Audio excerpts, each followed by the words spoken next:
Welcome in everybody to our first streamed match of CVAL for the Point Park Pioneers. However, this is not their first technically match. This is actually the week 2 match. Point Park actually this Saturday came back with a win. So now going into this match against Full Sail University, they're up 1-0 for the season. It's going to be an incredible match. Welcome, everybody, to another great match of Valorant. I'm Mason, Billy Bob Joe Steve. You already know me. And I'm Kaiser, and this is actually our first time casting. No, yeah. As I'm excited. I'm just happy to be here. No, yeah. It's been a while since I've been behind the caster desk. I've been helping out in other areas in the Esports lab, both with League and Valorant. And it's good to be back in the headset, you know? Back in the headset. So we're coming off of... So this is technically still week 1, I believe. I think this match was supposed to be on Saturday, well, yes, and then it got... They actually, yes, rescheduled. So those Point Park Pioneer fans or Full Sail University fans who are expecting a match on Saturday, this is actually taking the place of that. We rescheduled to Monday because, as you know, these are all college students, and it's hard working with 10 college students' schedules, not to mention coaches and other staff. So Monday seemed to be the day that worked for everyone, and it worked for us, worked for them.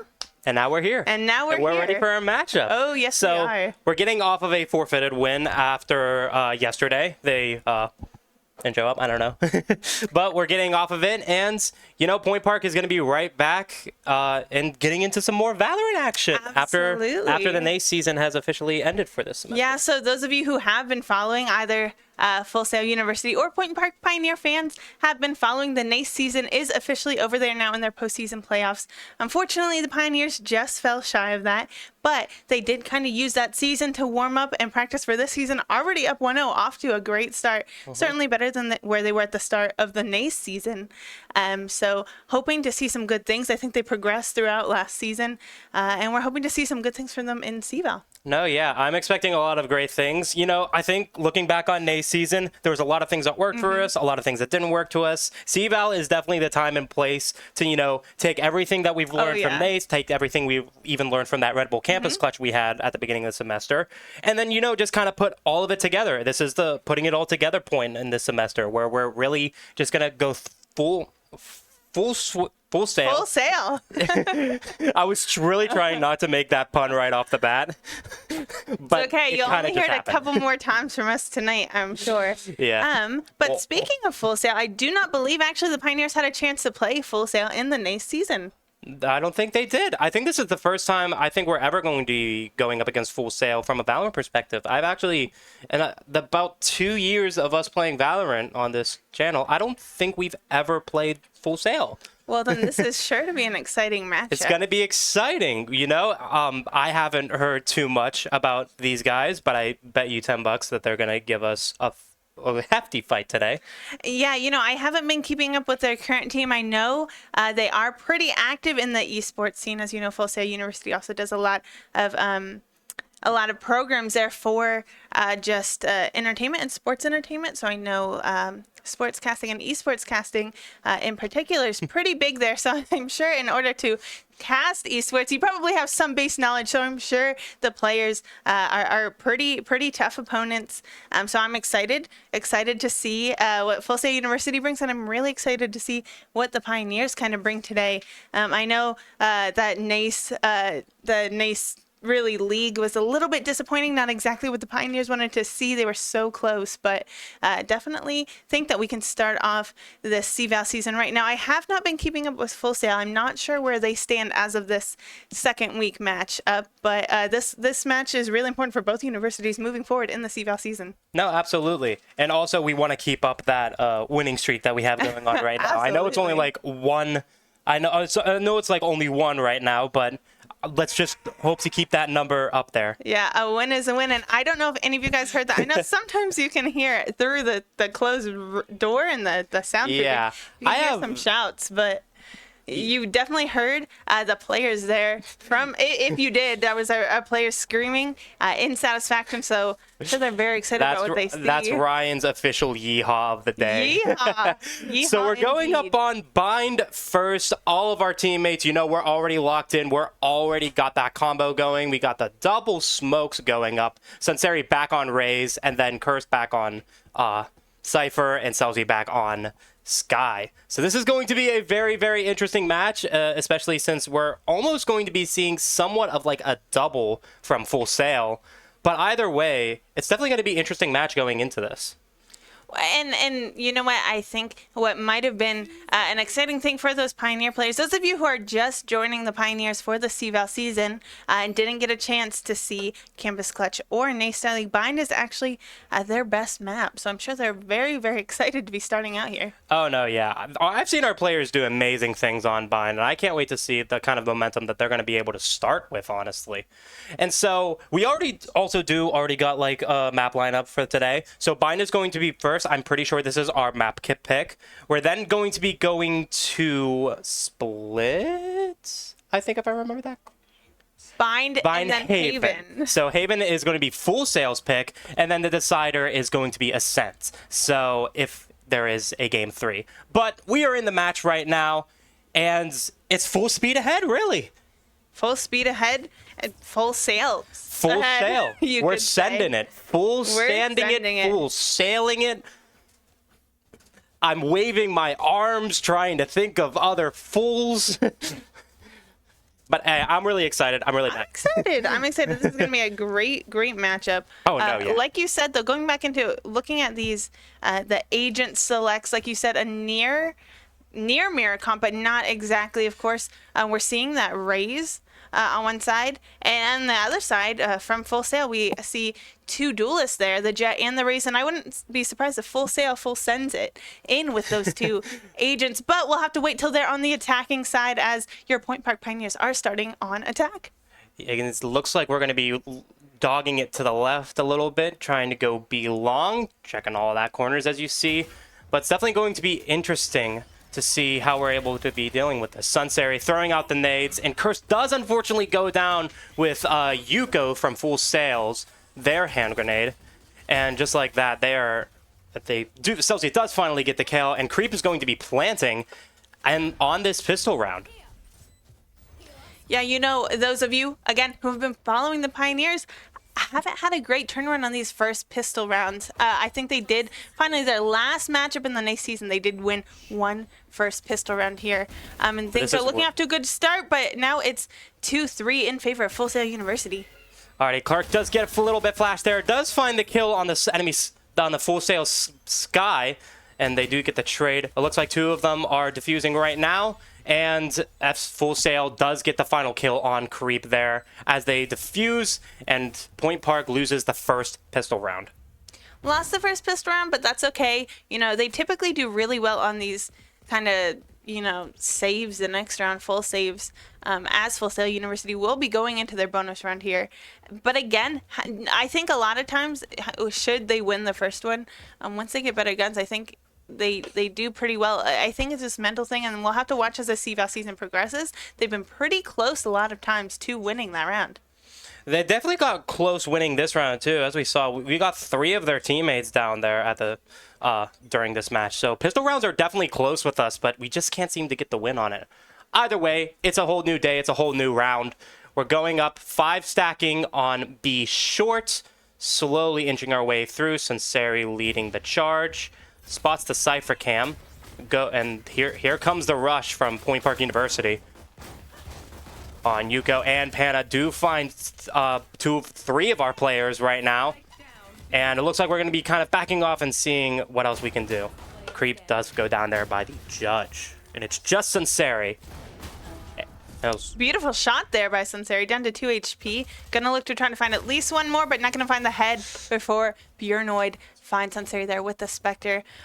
So I want to talk a little bit about what just happened there. We did see kind of all 5 of them rush through hookah, or not really rush, but, you know, kind of 5 stack. And that's what you want to do as a team when you have that lower buy, those worse weaponry. Those worst weapons, but it didn't quite work out. Now we did see that Viper wall by Clark, and it's a wall we see quite often, but I think it was just getting too hard for them to clear some angles, and of course Yuko with that judge able to flank behind them, and they just weren't able to get on site. There was some Cypher you know, util there, and it's hard when you have those light buys. Alrighty, and now we have the bigger guns. And now we're going to be seeing a lot of what Point Park usually does, which is defaulting, kind of playing back a little bit. But it looks like most of the noise that we're going to be making right now is towards A site.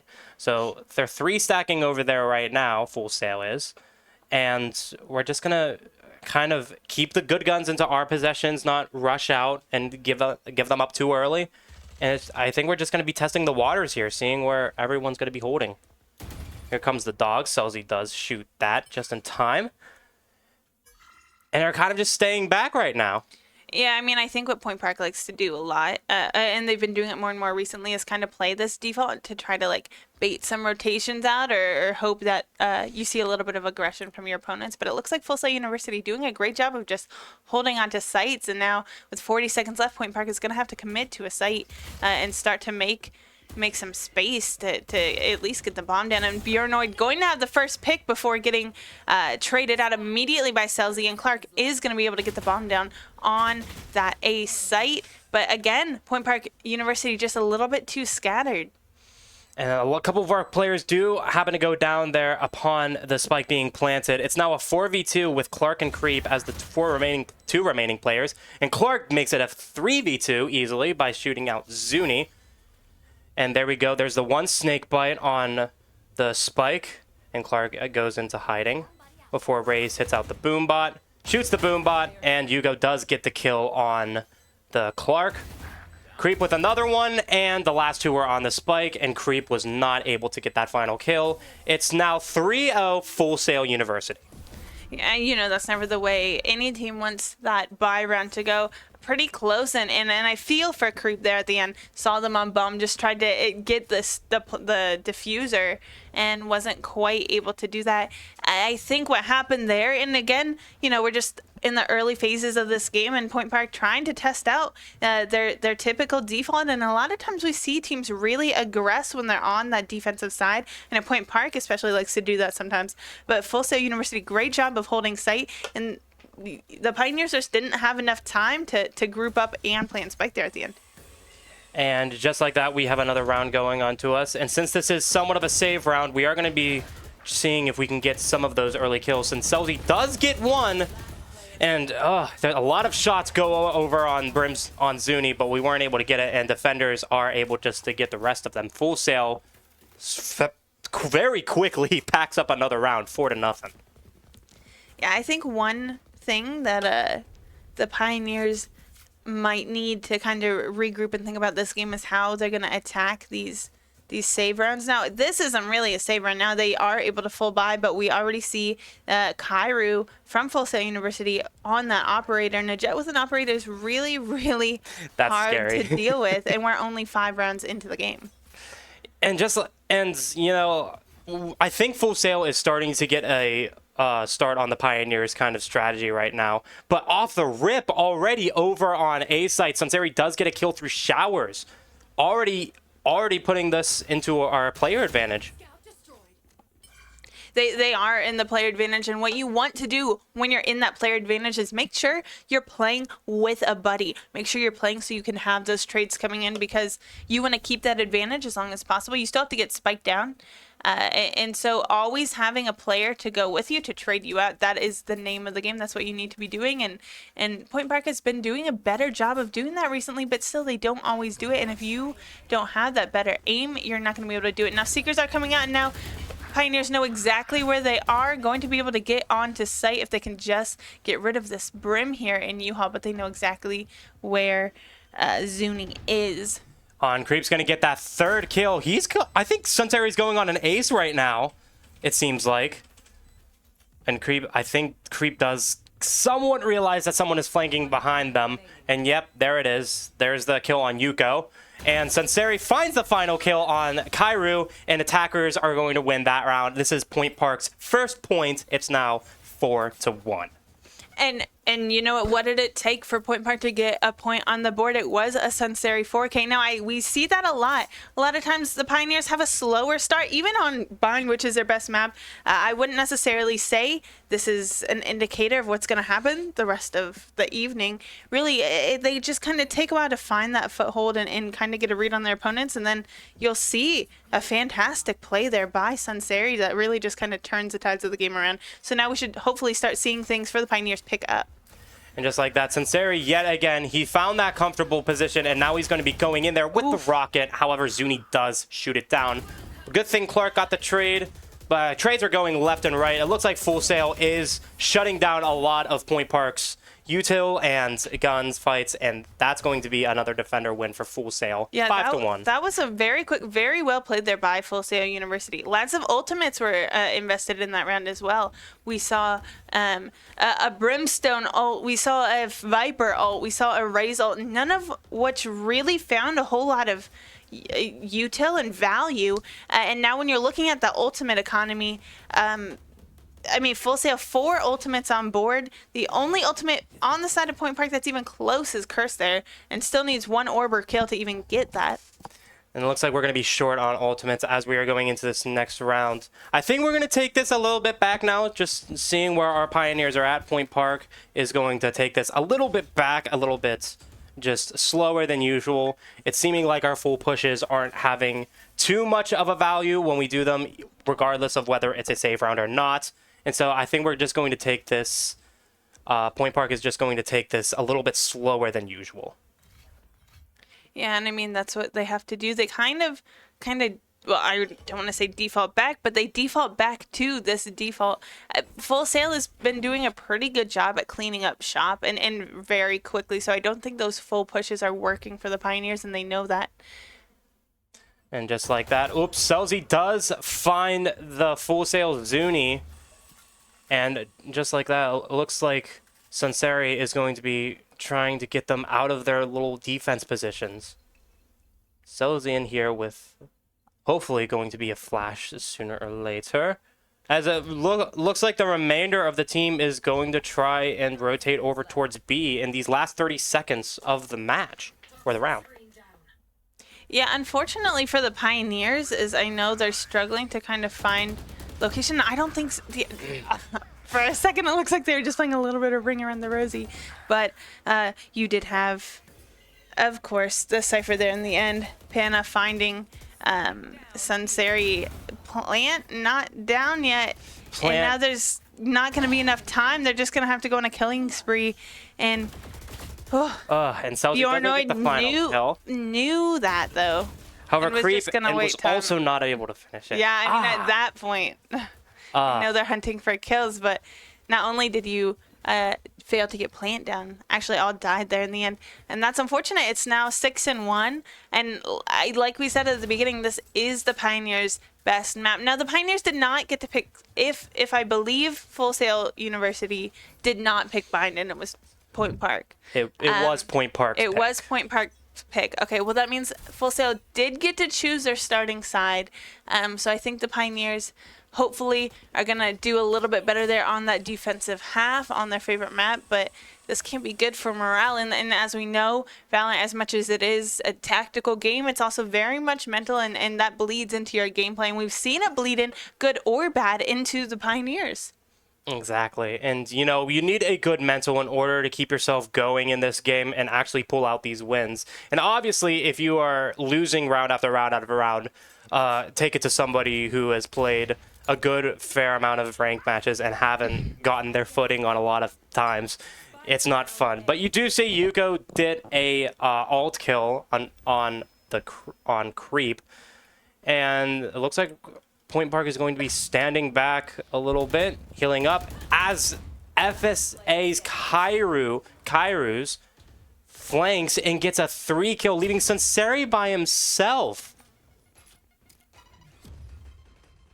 And that was an interesting flank by the Full Sail's Jet there, getting 4 kills overall in that round. That's a flawless victory for Full Sail University as we head 7-1 into this round. A lot of what I am seeing is gunfight versus it's just the gunfights, I think, is what's really hurting us a little bit in this round. Well, yeah, and not just they're losing gunfights, and they're not getting in good positions. That Kairu, that last round, beautiful flank there, was able to get a 4K off of that. You know, if you're going to kind of take your time, pushing on site and getting in there, you have to make sure you're watching every location. And you know, we still had Cursed available. Could have set up some trips as the lone sentinel. You know, I think they're just kind of having trouble working through kind of Full Sail, because there's been a couple rounds where the Pioneers have come close. But then there's been a lot of rounds where Full Sail University full sweeps the Pioneers in like 15, 20 seconds. And I think being able to kind of deal with those plays is something they have to do. They're not having any value when they push on site and just rush. They're not really having any value when they default and wait. And when they default, that's exactly what you're talking about. They're losing those gunfights and they're not in a position to be treated. This is going to make it a little bit difficult for Point Park in order to come back, even in credits. As you can see, we are down on credits right now. This is our buy round, and it looks like we're just going to be playing this game of catch-up if we don't find any kind of footing whatsoever in the remainder of this attack round for Point Park. So, we just took a timeout. It looks like our players had some time to talk it over, kind of, you know, talk to each other about what the next steps are here.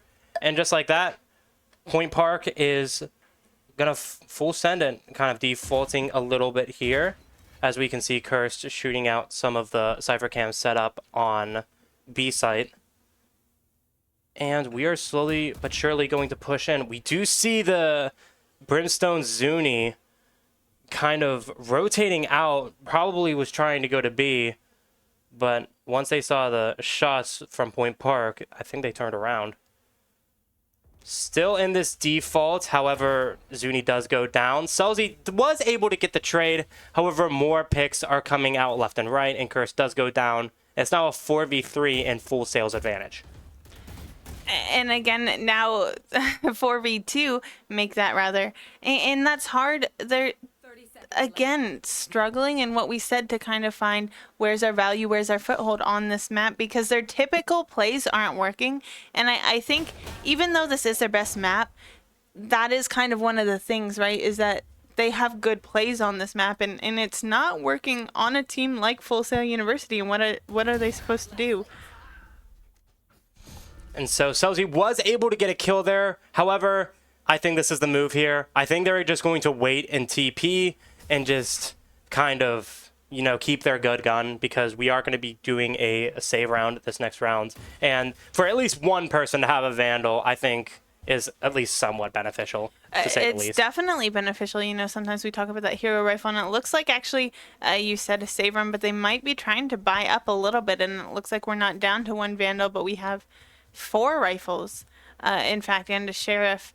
And that's going to be hard because there are still 2 rounds left in this half, and they're hoping they really kind of do need to buy up here, because they need to win this one and then hope to convert next one, because they're down 7 rounds, you know, going into the next half. That is a tough uphill battle you have to fight. Yeah, you really need to find your footing in these next 3 rounds if you want to try to tip the scales into your hand, at least for the next after the half. And so we're just getting into round 10 here, and we have a little bit of a split. It looks like we're trying to full send it over. Looks like Point Park's trying to full send it over onto B site, and Sinceri does get a kill there with the Vandal. And just like that, Point Park has actually B site kind of free. However, Creep has to kind of all full rotate over onto B site in order to get that spike down. And so the question is, can the Point Park Pioneers hold down B site until Full Sail can retake it? Yeah, that was a little unfortunate that the bomb wasn't there, because Sunseri did get that opening pick and open up shop, and then we saw actually the Sky ultimate come out. Now Selzy has a really, really good flank here. Clark in really good positioning, but only down to 10 HP. And just like that, Full Sail Zuni does get the final 2 kills on Clark and Selzy, I believe it was, the last 2 people remaining. And they are going to defuse the spike right here for another point on Full Sail University, making it 9-1. Point Park is hard to find their footing, and going into this second to last round at least, they are not going to be...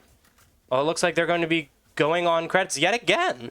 I mean, they have to buy up as much as possible. This is the last round. Use it or lose it, really, before we transition into the next half. And then, well, I guess we have 2 more rounds. Yeah, I think we have actually. 2 more rounds left in this.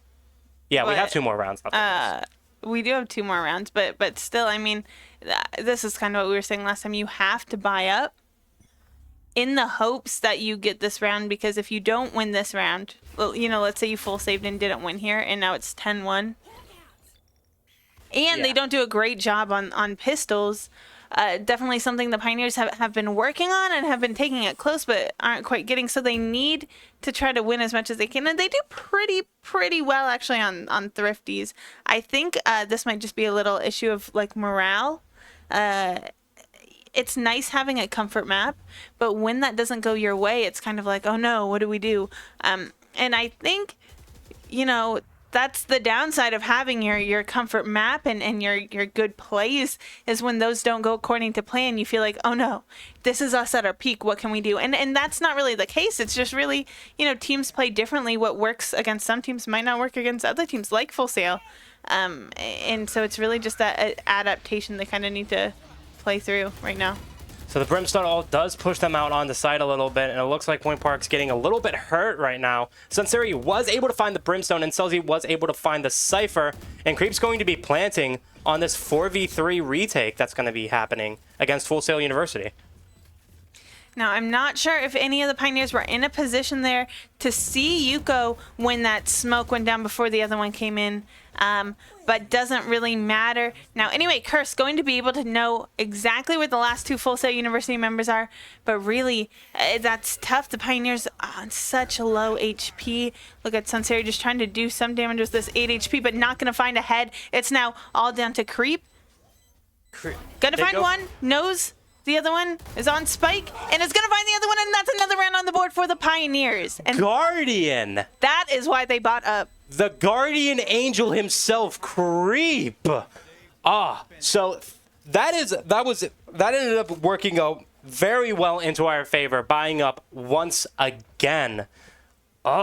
Creep, again, with that beautiful 2K with the Guardian there. And he played time really well there, too, with his ult. It seemed like time was really in our essence for that round. And just like that, Point Park's going to be going into this last round before swap with good guns. Well, and that's exactly why they had to buy up, because, I mean, realistically, if you saved for a buy up this one, that still only puts another round on the board, but that would be 10-2. So being able to buy up and win that next one, now they can afford, and they have guns this round, definitely help. Now, again, going back to this default, Sunseri going to find a pick in Hookah that's going to allow Sunseri and Curse to kind of go through and check sight. Sunseri glides through the site beautifully. However, Panna does get a kill on Celsi, but we are down. The spike is down, and Clark does find another one. It's a 3 versus 3 retake. As long as we can play the time, I have no doubt that we would be able to pull this off. Sunseri does get a kill with the ult on Caillou. And then Sunseri gets 2 more kills. I feel like Full Sail had the tendency to just rush them since, it's just one guy. If we all go in there, we'll get the kill on him. No, it's Sunseri. Well, it's Sunseri you're talking about, guys. Come on. And I do want to point out that Pioneers have 3 rounds on the board right now. 2 out of the 3 of those have been a Sunseri 4K. Now, I think that round, it could have been anyone in Sunseri's position, really. Sunseri saw the Cypher there, saw Panna there. Brought out the ultimate, last round in the half, actually found somebody else with that ultimate. Knew Cypher was still there. Then the third one there's peeking. And then, you have a player like Sunseri, good enough to just finish the job right there. But beautifully played. And of course, had Sunseri fallen, you had another Pioneer wrapping back behind them. Was not needed. But in an alternate universe, and Sunseri falls, definitely good that the Pioneers had that positioning. When Sunseri flanking out of spawn does get a kill on the Cypher, that is going to be huge for Point Park. Yeah, and we see that a lot, especially on those pistol rounds. Pioneers like to be very aggressive on defense, and getting that opening pick on a pistol round is huge. Now, I know we've been saying they have a tough time getting a pistol round, but if there's ever a pistol round for the Pioneers to win, it's this one right here. That'll bring it up to 9-4. Hopefully, should be able to turn over the next one in a 9-5, and suddenly a game where you're down by 6, you're now only down by 4.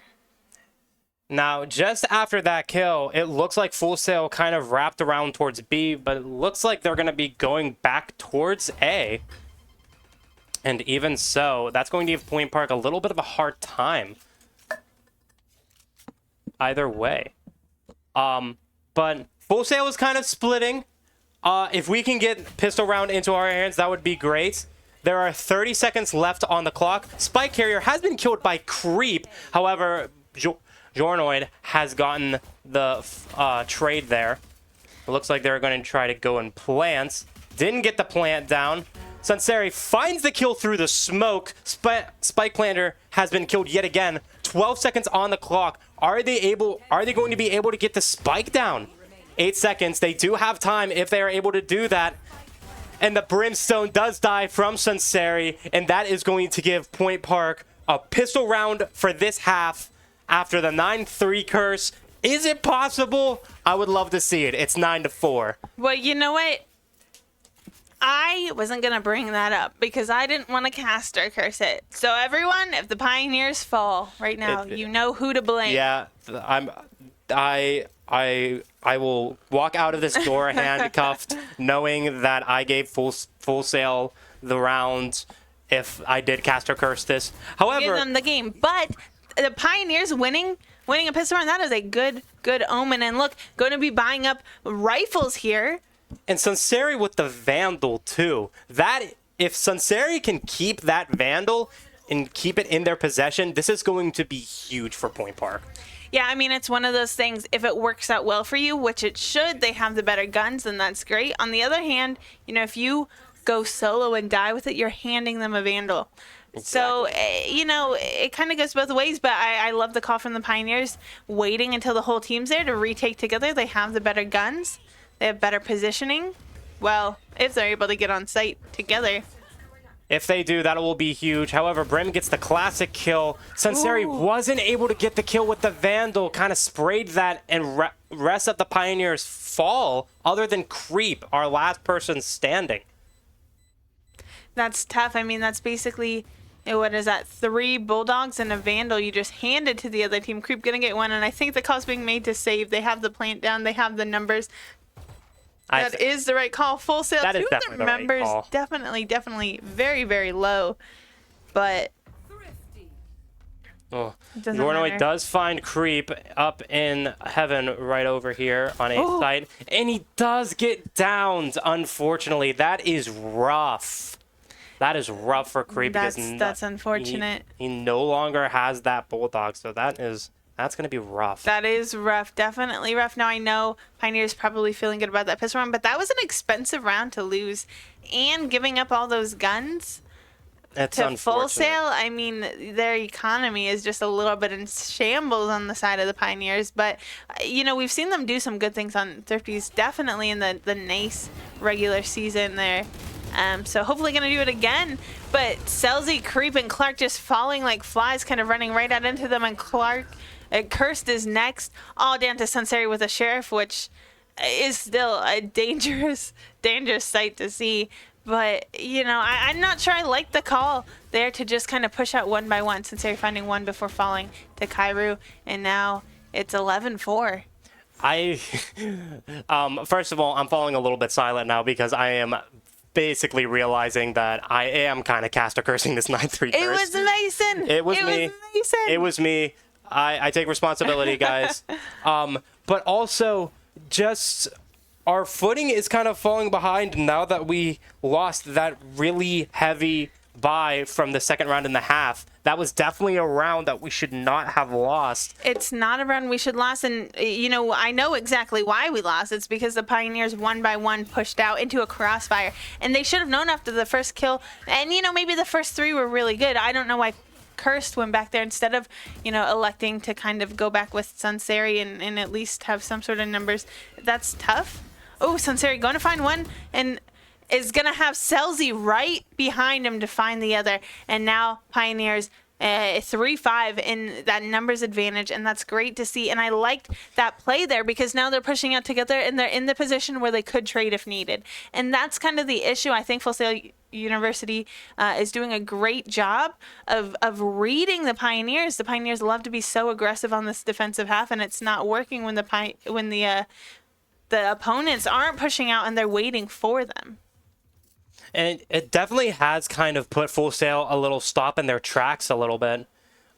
Because as you can see, the remaining 3 players on Full Sail, they're kind of clumped up in attacker spawn, kind of like unsure where to go right now. But it does seem that since there is, 30 seconds left on the clock and Spike does have to go down soon, it seems like the consensus is to wrap around over to B, where Cursed and Creep are going to be waiting. And just like that, they are getting closer and closer. The Cypher Cam spots them. They go up. Kairu jumps right in front of Cursed, right in front of the crosshair. And just like that, there's 9 seconds left on the board. Looks like the Cypher is going to be just staying in TP there as the final seconds draw out. That is going to be a Point Park win. Yep, okay. So the Cypher did save the gun there. So Point Park wasn't able to get that final and last kill. However, that is a round on the board for us, and I think we have some good eco going into this. I mean, definitely better than we certainly saw a few rounds ago. Now, that was the right call there for Pana to just kind of hold and wait in a 1v5, don't have bomb down. And, that's kind of the type of calls that you should see from the Pioneers. And unfortunately, sometimes we see them go after the timer's down. But it looks like this is going to be an A hit from Full Sail. And that is going to give Sunseri the opportunity to push up long and maybe get a flank down. But it looks like if you can see on the minimap right there's a couple Cypher trips. Of course, so if you're raised, you can just satchel right over them. Absolutely. Well, it looks like that Brim is really, really down. They were able to get healed from the sky, but something made that Brim really down. And then Selzy gets a nice 2K there. However, it does fall to Pana, but we do have a 4v3 going into Full Sail planning right now. And Spike is down, so we are looking at a team retake. The Cypher cages are going up. It looks like we are going to try to... Point Park is trying to avoid that, but Sunseri does get the kill on Pana. Sunseri does get traded out, and Cursed is now finding himself in a 1v1 with the Jet. Oh. And the Jet does get the final kill there. Kairu with the last kill. Attacker win. Full Sail is now in match point 12-5. And that's kind of devastating. I think that was very close, and that should have been a Pioneer win after the beautiful positioning and kills their opening by Selzy put the Pioneers in that man advantage. They were able to retake, but again, like you said, they're not winning their gunfights, and they're not putting themselves in positions to be traded out, and boom, boom, boom, they just fall. But it's the last round. Anything can happen. Who knows? We could probably get 7 rounds right now. But Creep starting it out very well with that beautiful headshot on Kairu. Smokes go down, and Full Sail is a little bit split up here. However, we are in their spawn. Creep finds another one, and we are in their spawn trying to pick off some early picks. And it's a 5v3 already. 5v3, but again, what should mean a lot, that numbers advantage doesn't always mean a lot if you can't capitalize off of it. And the Pioneers have been having a very, very hard time capitalizing off of that. Full Sail University, I think their comms have been great this whole game in their positioning. And that's kind of hard. We see, though, Selzy is going to put out that ultimate to really just kind of find the last 3 players. Bomb is down, so time is ticking. This is match point, but that doesn't mean the Pioneers are out of it. Again, still in that man advantage, but having a hard time dealing with some of this utility online. Well, Sunseri does find one. Sunseri does find one, and even though the ult does ring out, That does give a man advantage yet again. Creep with an alt kill and then Selzy with the final kill as we go into it as Point Park goes into a defuse, and that is a Point Park win, 12-6 now. Alrighty, 6 more rounds, easy. 6 more rounds, easy. We got our momentum. I think we can do this. But is it easy when you're against a team like Full Sail University? They've been playing so well this entire game, and I think even that round that looked great for the Pioneers, and that is exactly what we wanted to see. Was unfortunate for Full Sail University that round, but I don't think that necessarily was a bad round. We saw ultimates expended by both sides, and again, unfortunately for SUNY, just got caught wrong place, wrong time. But Full Sail University haven't really been having a lot of these big mess ups to let rounds go. So yes, the Pioneers should be easy, but they need to play like they just did. Oh, and it looks like Full Sail is kind of mixing up their strats a little bit. They kind of full rushed into A. Oh, Sunseri does find the kill on Kairu, it seems like, as everybody is rushing in. And Sunseri is very capitalizing on that. And Selzy as well as Sunseri goes down. It's now a 4v1. The remaining Cypher is in their spawn. Does get a kill on Selzy. And it's now a 3v1 as the Cypher is on site. As long as Point Park is able to capitalize off of their manpower and win these gunfights, this should close out the round very soon. And just like that, we found ourselves into a 1v1 with Creep. Pana was able to pick up the spike, and now they are full rotating over to B with 41 seconds left on the clock. So Pana does have a lot of time. Is Point Park able to find them? And Clark with the final kill, thanks to their Viper wall, was able to close that out, and it's now 12-7. Yeah, Pioneers only down by 5 rounds, and not bad. And now we're going to see, or well, it looks like we almost saw an operator there on the side of the Pioneers. They may elect to bring that back. I think they might have dropped the operator to have a Vandal, but it looks like going to be a pretty light buy there for Full Sail. Now, I want to kind of real quick touch back on that last round we saw, that 1v3. What the Pioneers, and they've been doing better at it, but those were all 1v1s there in the end. With Creep, with Clark, and thankfully had that utility for the Viper wall for that decay. But you should be holding crosses. The spike is down. You know where Cypher is. That's what they need to do.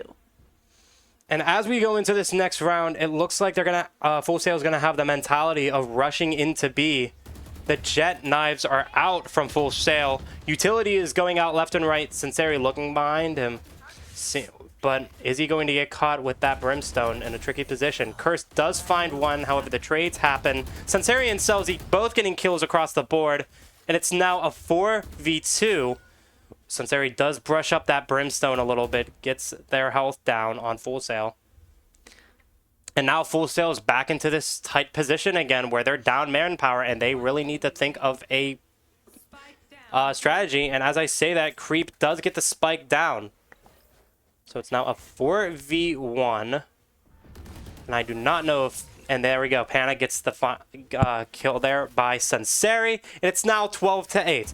This is the kind of momentum that Point Park has been searching for. That they've needed. Now, this is a tricky situation because if that momentum falters even a little bit, it's game over. Game over. And Full Sail University is on the rifle buy here. However, you know, that round, they did expend that Cypher ult there. And I'm wondering what the call was from Full Sail to kind of bring that out. Because, like, it just doesn't make sense. They knew they had the Cypher ult. They knew there were 3 people on that site. They both could have kind of regressed and made it back and gone A. So I'm not sure what that call was, but... Ooh, and they do get a kill there. Sinceri does get the kill on Yuko. That was beautifully played with the Selzy flash and with the ult. And was able to get that kill. But we're not going to get too generous. No. We're not going to get cocky about it. We're backing off. The Pioneers have been doing a good job of getting in there. Typically Selzy or Sunseri, sometimes together, getting that opening pick or 2 and then coming back. They have now that man advantage, and Full Sail University still needs to make it on site. So they have, like you said, have been doing a better job of not over-aggressing, getting that pick and falling back. And again, whenever this happens to Full Sail or we get even just a little bit of an advantage off of them, they slow down completely. So they're definitely just trying to see what we are able to do. And does get brushed up there a little bit. Here's Sunseri with the ult. Finds Pana with it, making this a 5v3 now. I think Sunseri backed off, back onto site. And everyone's kind of down a little bit. Zuni does get Selzy, unfortunately. However, with 20 seconds left, I don't think Full Sail has time to rotate. So they really just got to commit to the site and try to get Spike down as 13 seconds is left. Cursed finds Sky and finds another. And Creep finds Zuni. Just like that. Bing, bang, boom. 12-9. Yeah, and I mean, you know, I seem to remember when Full Sail University had 9 points on the board. We saw the Pioneers with 1. So they've definitely done a great job. Again, we can see why this is their map. And I think they do feel a little bit more comfortable on that defensive side. Still need to win 3 more rounds in a row to bring it to overtime, but definitely able to do that. And now, once again, you know, that was Full Sail's buy. Full Sail on that later buy, they have the gun advantage. Hopefully are going to be able to get some damage, maybe an opening pick again, play with that numbers advantage. And if they can keep playing like that and not taking these 1v1s that they lose, should be good. We should expect to see Full Sail a little bit aggressive here because they have those lighter guns, but since they're going to get those first 2 opening picks, like we said. And there goes out another flash from Selzy. Sunseri definitely creeping into their spawn a little bit more. It does look like it's going to be a little bit unexpected. So if Sunseri continues with this flank, Full Sail is definitely going to be taken off guard a little bit. Well, I'm not so sure though, because the bomb is actually down and they know that. Sunseri right in front of that, going to find one, going to look for the other, and is going to be helped there by Clark with a beautiful, beautiful cross there. And just like that, Yuko was tied right there. And Sunseri I think this is his 3rd 4K of the game. But either way, man's 28 and 15 right now. And at 12-10, Point Park is creeping back. They let Sunseri, like, heat up. Yo, they let him cook. Let him cook. They let him cook. Yo, put Sunseri on the stove. He's going to cook some mean ramen. He's going to cook, and Point Park Pioneers are feasting right now. Oh, my gosh. Call this Thanksgiving for how much we're gobbling this right now. Anyways, 12-10. This is another round in our midst. I'm not sure, but I think Full Sail has the heavier guns. So I think they're going to take it a little bit slower. But it looks like Full Sail's consensus is going to be going towards B for a split push. So, will Point Park able to take these gunfights into their advantage? Or is this going to be hard? Sunseri with the Cypher tag finds a headshot. However, trades are going left and right. And it does go into a 2v2. Zuni is planting right now. We have to be a little bit more careful here.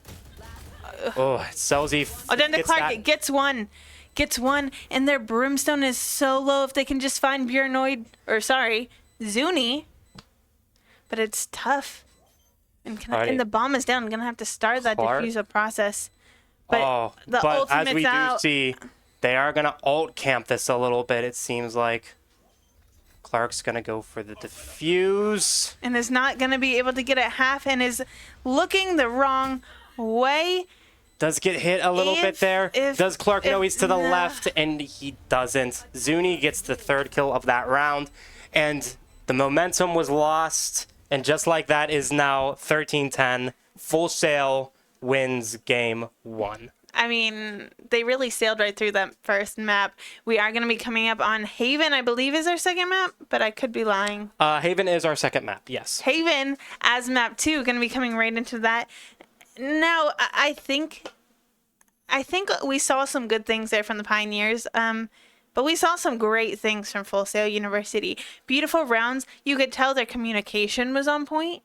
They played together, and Pioneers did start doing that at the end. I mean, look how many rounds they really won in a row, especially when we swapped sides. And if you're a Pioneer fan and you expected the Pioneers to win that, we can all blame Mason for the caster curse. They almost came back. They almost came back. Almost came back. Look, when they got their momentum, I was like, I can't bring this up again.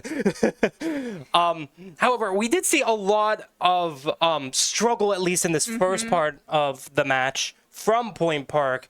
And I feel like if we would have gotten a little bit more momentum from that defense round, I think we would have been able to find our footing for the rest of this. Yeah. And this could have easily been Point Park's game at any point. However, it just took us a little bit of playing catch up to Full Sail. Absolutely. In order for Point Park to close out the win. And unfortunately, that's not what we saw here today. Well, I mean, we did, though, see, again, talking about the first half, we did see a couple good things there from Point Park. There was... we won a pistol round. Well, that was in the second half, actually. That was in the second half. In the first half, though, 2 of the 3 rounds were actually Sunseri 4Ks that were able to kind of give them points on the board. We also had a pretty good clutch from Creep, I think, in that first half. I'm trying to look at my notes. But I don't know exactly the exact rounds they were. But here, this is in the first half. And you're just going to see, boom, boom, players falling like flies. 2v2 now. Sunseri with 8 HP. Not going to be able to find anything but Creep here at the end. The bomb is planted. Boom, finds one and is going to find another right now. And that is the second round on the board for Point Park. And I think... I think that was beautifully played by Creep, if I'm going to be honest, because he definitely used his ult there to buy some more time. I mean, ulting the spike with Brimstone, I mean, like, that's the move you want to make if you need to save time. And you saw Full Sail and Point Park utilize that to both of their own. Sometimes it worked, sometimes it didn't. That's the risk you got to take with the ult sometimes. Yeah. However, Creep definitely used that to their advantage there, because even since Point Park was down in numbers, you saw Creep come back with a 2K with the Guardian. Of all the guns, the Guardian too. I mean, the Guardian's a good gun if you hit your shots, and Creep did hit shots, and Creep hit the shots. You didn't see any misses. Those are warning shots there. Creep hit the shots. The Jet, but I don't think that was the only good round we saw. Definitely once we moved into the second half, the pistol round kind of was crazy. I think the pistol round is definitely what set our momentum for the second half. Too. And it was kind of unfortunate since Full Sail already had 9 rounds on the board, and if they had less rounds on the board, we would have had more rounds to kind of take it over. However, as you see through this pistol round, I mean, Sunseri. First of all, let's talk about Sunseri's kills through smokes, because he can find heads wherever it seems like. But as you can see, Full Sail was definitely in a rush there to get Spike down to buy more time. And unfortunately, we were just getting the kills that made it almost impossible for them to plant and kind of like save the round for themselves. Now, planting the Spike does give a little bit more eco to the players. So I think that's what they were trying to like rush to do, even though they kind of knew they were going to lose. I mean, that's what the Pioneers did that first half. They didn't win that pistol round, but they got the plant down. And like you said, I think that did kind of help at least the mental winning that first pistol round. But, they didn't win the second one that you normally expect. I mean, that was a pretty bad second pistol round. I mean, I think it was a near flawless round. It was definitely unfortunate, especially when you had Sunseri with a Vandal and other people with Guardians and Bulldogs or what have it. So losing that round to Classic and Ghosts, definitely not our play here. And as you can see, Full Sail kind of capitalizing on this rush play that we tried to go out on, and which ultimately gave them the 11th round of the game. So I mean, that was tough. They got that 10th round, actually, that second pistol round that they should not have had, and then they got the 11th round from whatever that was that we just saw. I'm not sure what the calls being made were there. I know the Pioneers are a pretty aggressive team, but But again, they were just kind of 1v1 going, and that was tough. But I think, after that, they were able to regroup and then, only let really 2 more rounds go the rest of the half. And we saw some good things, and they started playing together more. I think there was a round that Sunseri 4K, and I think Clark also helped out there, but they started playing together. I believe that was the round there on that. Yeah, where Sunseri definitely pushed up a lot. And already as defender, if you push up, you really need to make sure you have the manpower and you have the gunpowder in order to do so. As you can see, Full Sail is on a light buy. And we are trying to capitalizing on that by pushing into our territory and just initiating the gunfights right off the back. That can sometimes hurt us, though, because if you do lose that, you're giving them Vandals. Yes. However, I kind of want to talk about that round a little bit more, because what we actually saw there, and we didn't see those opening picks in that replay there, but actually what happened is that was another instance, and we've seen this a lot, especially when Pioneers are on the higher round, is that, they would kind of go out and get those opening picks. And so that first round there, Sunseri pushed out with Selzy, got an opening pick, one, then another bomb went down. So now they have Spike. The only way to get Spike is through teleporter or kind of to come around. And then they're just holding. And unfortunately, Selzy went down there. But that let Sunseri know exactly where that last one was.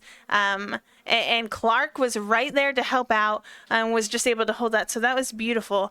And, I think another good, really Sunseri, really good round was actually in the first half. We saw the creep round first half. The other 2 rounds in the first half were kind of that Sunseri momentum, kind of Sunseri go kill. Give Sunseri a gun, have Sunseri find heads. And so that was really good. But, I think we kind of dissected that game enough. We're going to get right here into Haven. Beautiful Haven. Beautiful 3-site Haven. I love it. I love 3 sites. Can you tell my sarcasm? It's not one of my favorite maps. However, Point Park seems to do some good have some good strats on this map. It's definitely not our first pick. However, especially last year, I have seen Point Park do a lot of good things on Haven, and we've actually won a lot of games on Haven as well. So it's going to be interesting to see what we do here, and it looks like we are going to be switching up our comp a little bit. We might have double Initiator with Creep and Cells, with Breach and Fade.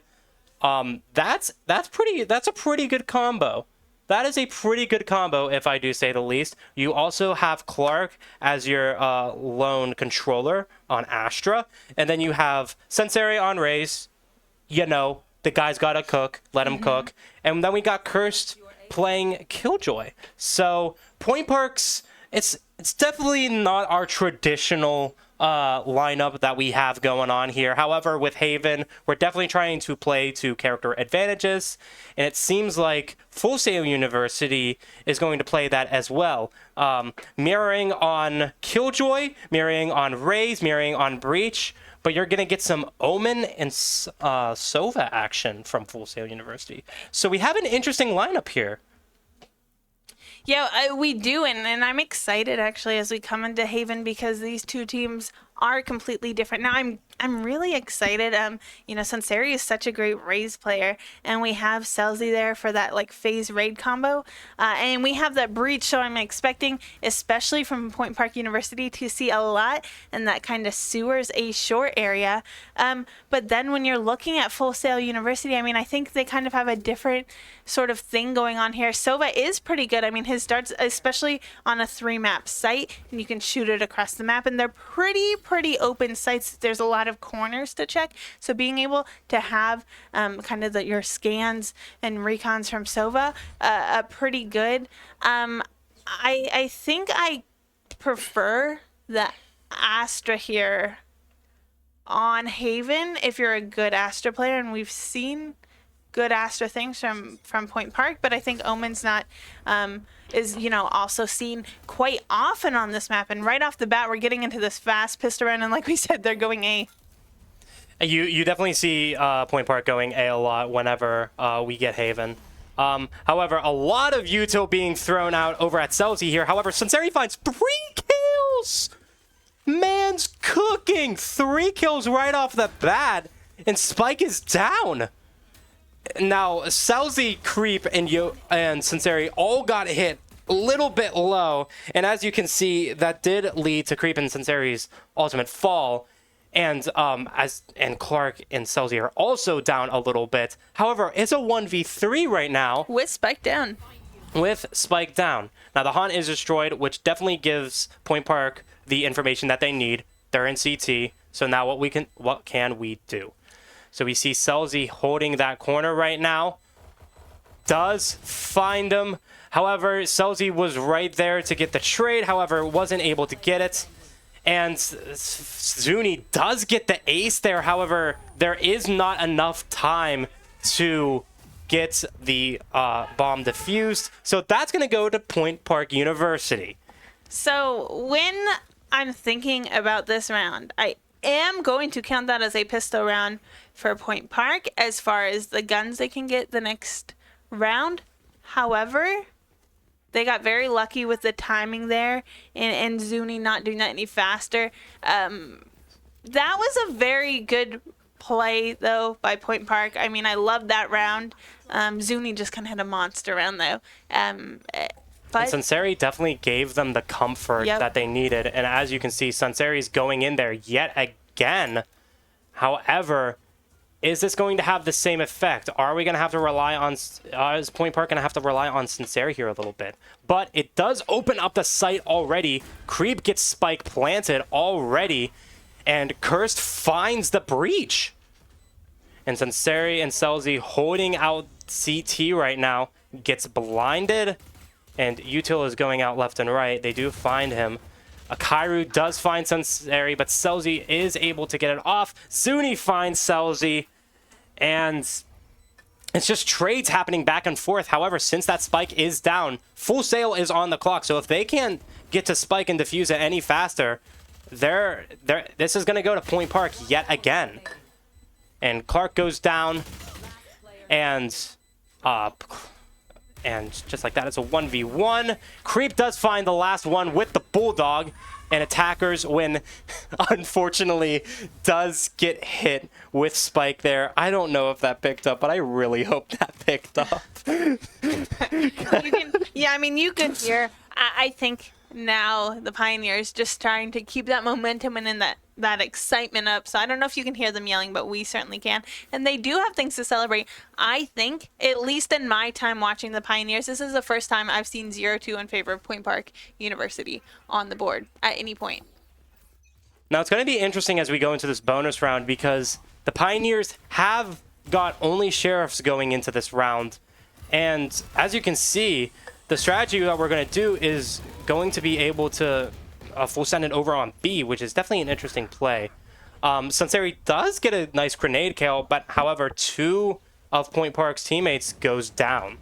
So it looks like Clark with a beautiful kill over on Window. It's a 3v2 right now.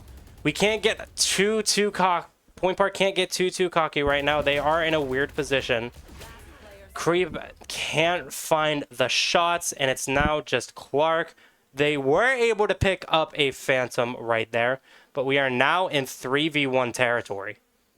Clark does have the Spike, swings out, and Panna does find him. And it's the bonus round is going to go to Full Sail University, and it's now 2-1.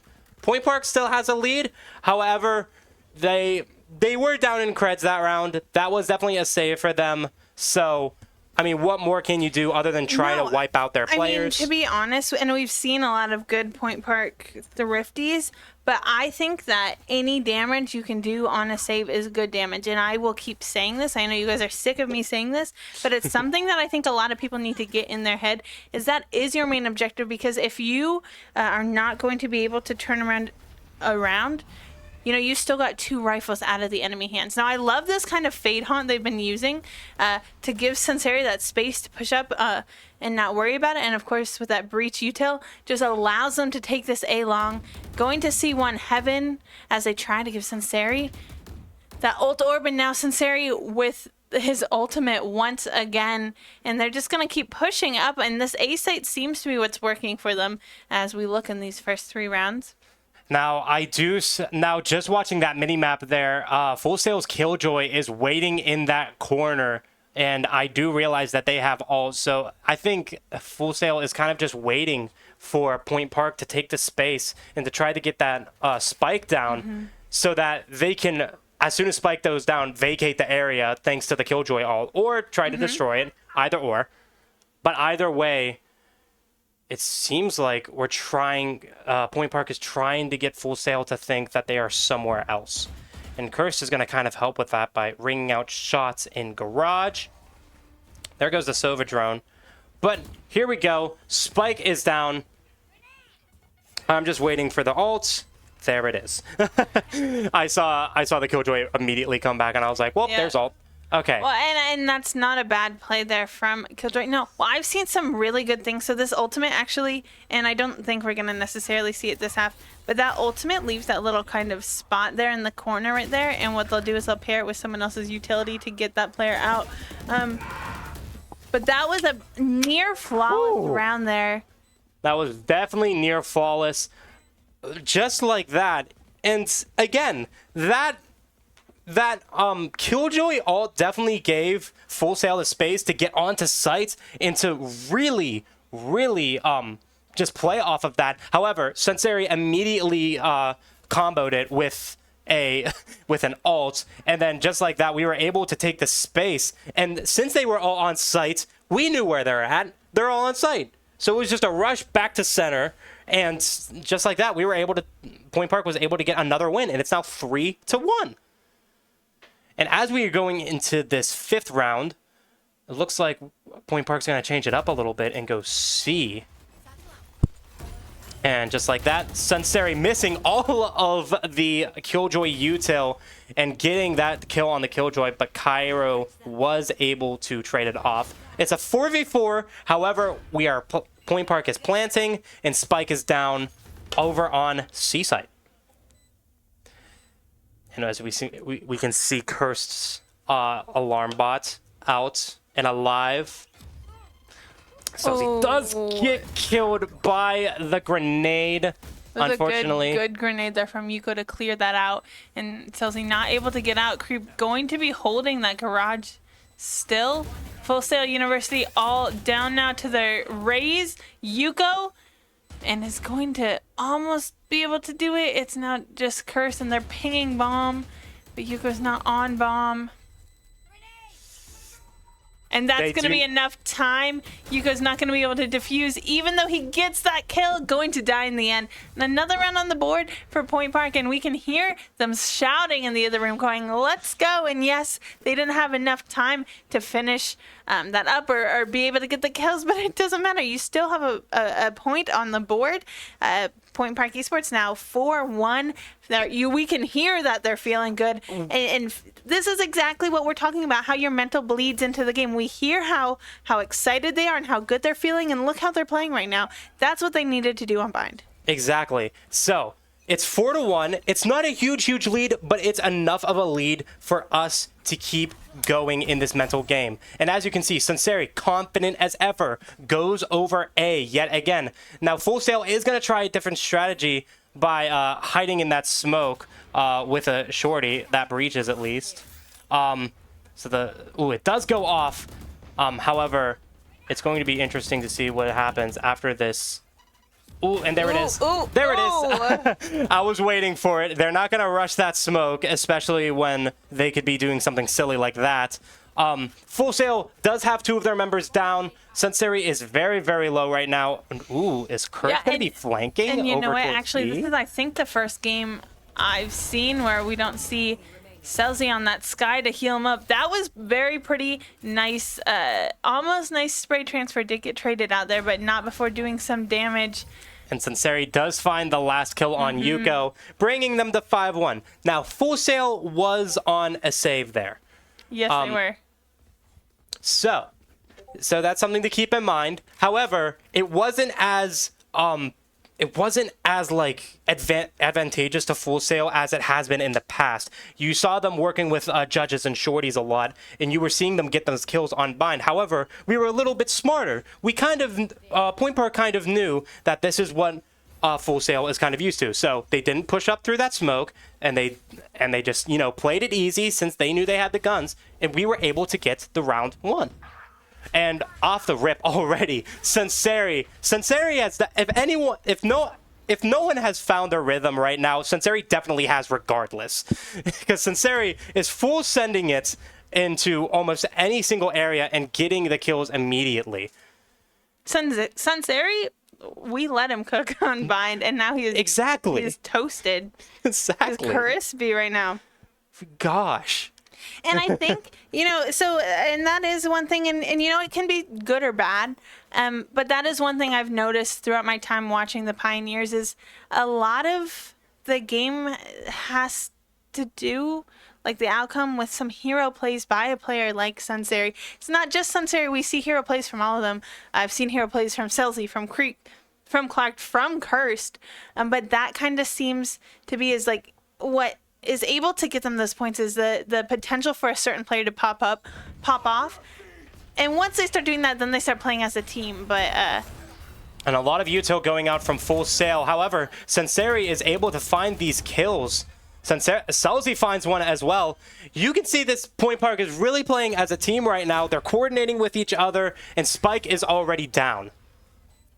Sunseri just does such a great job of creating space, which is his job as a duelist. And then the rest of the team is able to capitalize off of that. And now, once again, they're in that numbers advantage, and they had a beautiful cross going. It was hard because of that flash, but doesn't matter because they still had that cross, were able to get the one, and then found the last one in heaven. And now, going in to round 8 here, it's 6-1 Pioneers. This is what you love to see. This is really what you love to see. Senseri is in comfort mode right now, and whenever Senseri is in comfort mode, I mean, like, look at it, 13-5. And another thing that I want to mention is something that we were struggling a lot with Bind was, like, finding the right eco, and we have found it in this one. And as you can see, we're going into the next round, and Full Sail is down on eco. So Full Sail is actually going to be the ones playing this catch-up with the eco game, and instead, we're just cruising on high altitude. And so, as you can see, Sunseri already on site trying to find somebody with that all. And although he doesn't get it, he does find the breach from the smoke. And Creep also got a util kill with breach. Yeah, I mean, I loved the start of this round. We saw 2 ultimates from the Pioneers being popped out. It's now 1v3. They're going to easily be able to clean that up. This is almost like a 180 from what we saw there on Bind. Absolutely. You know, they're playing together, they're making space, and they are making Full Sail uncomfortable. That's the kind of energy that Point Park needs in order to have tremendous leads like these. It is now 7-1. We are great on eco. And however, this is going to be interesting from Full Sail's perspective. They are back on a full buy. And it's going to be interesting to see how they're going to, you know, match this kind of energy now. I mean, I think this is the exact opposite of what we saw in Bind. Full Sail is now having that hard time dealing with the aggression of Point Park and kind of reading and adapting to them.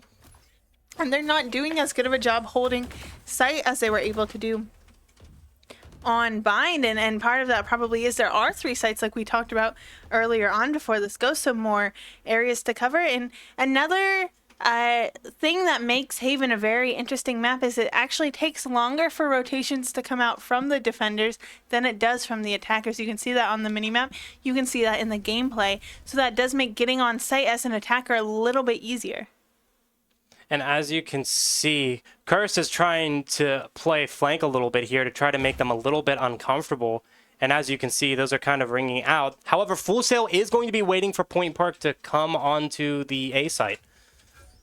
Okay, so location has been revealed for at least Cursed. However, with 30 seconds on the clock, they do have to commit to A eventually, we'll say. But how is Point Park going to be able to keep this up? We saw them keep that momentum, but we really need And here comes our momentum yet again. We're trying out something different. We're kind of taking a slow route rather than trying to get the spike immediately on site. But as you can see, Clark is planting, and we have a spike has been planted. And Sunseri does get a kill on Pana. Sunseri's trying to find the rest of them. That Astra wall is making Sunseri very happy right now. Able to change between back and forth of them, and Sunseri with a third kill. And that was a good wall. That was a very good wall. And I think that's what makes Astra really, really good on this map. You have obviously places in which you can pull off stuff like that, and I mean you have to have a good player behind it. And Clark did have that good.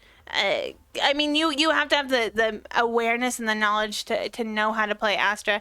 Now, Clark, I love leaving that little gap for a player, which was Sunseri to play in Hell. Now, I believe the patch did come through.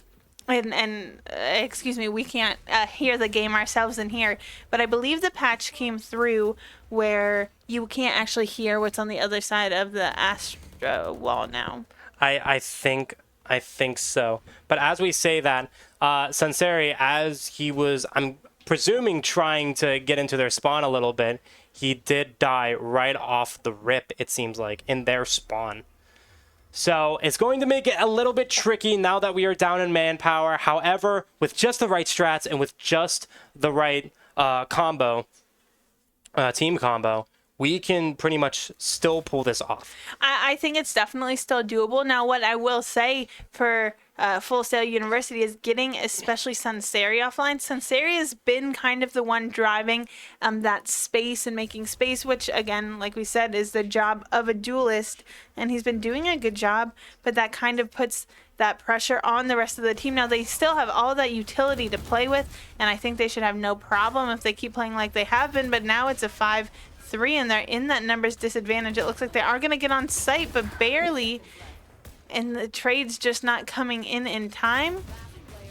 And Creep does go down, and so does Clark right at the end there. That's going to be a defender win. Full Sail with another round. It's now 8-2. Well, that's not just a defender win. That's a defender thrifty. They were on those sheriffs, and 4 members alive means that's 4 rifles they can now recover and don't have to spend money on. So that should definitely help out Full Sail University's econ as we go into the later rounds. You can see Zuni having to purchase a weapon, but look, I mean, the rest of them just were able to pick those up. So if they lose this round, they'll be able to buy next, and there's still 2 more rounds in this half. And so these final 2 rounds are now going to be full buys from both sides of the team, it looks like. However, Sunseri, since he wasn't able to die off the rip, has now made the space onto C site, and it doesn't look like anyone's here. And so it's going to be a full manpower retake. I don't know if you saw that, but Cursed, we saw actually the Killjoy ult there coming out from Zuni, and I think that's why they elected to give them sight, is saying that, okay, well, it's fine, we can take it over now. Cursed was able to get that lockdown, but it now 1v2, and they know exactly where Clark was after that pick on Yuko, but still good. And Clark has the bomb down and is planted there long. Going to spam, but isn't going to quite get it. So Clark isn't able to finish out the kill, and the Omen was able to stick on Spike and continue with the defuse. But even so, they did shoot, Full Sail did shoot through the smoke, and Clark was unfortunately... well, they knew where Clark was, and unfortunately Clark was not just able to finish off that Omen, and that's hard in a 1v3 situation to do. Was able to get 1 kill, but again, then they knew exactly where Clark was and knew Clark was pushing up because of how bomb was planted. So well played by Full Sail University. 1 more round left in this half. And just like that, Sunseri coming out yet again and getting that kill on Yuko. That's actually pretty huge because I did see Yuko out with an Odin right there. I did see that too. if Yuko had any more minutes to hold that Odin, it would have been bad for us. Curse does get another kill. Curse gets 2 kills. And just like that, it's a 4v2. as Creep gets their ult, and Clark was able to finish out the kill with Panda. And it's now a 4v1 with all down to Bjorn Noir here.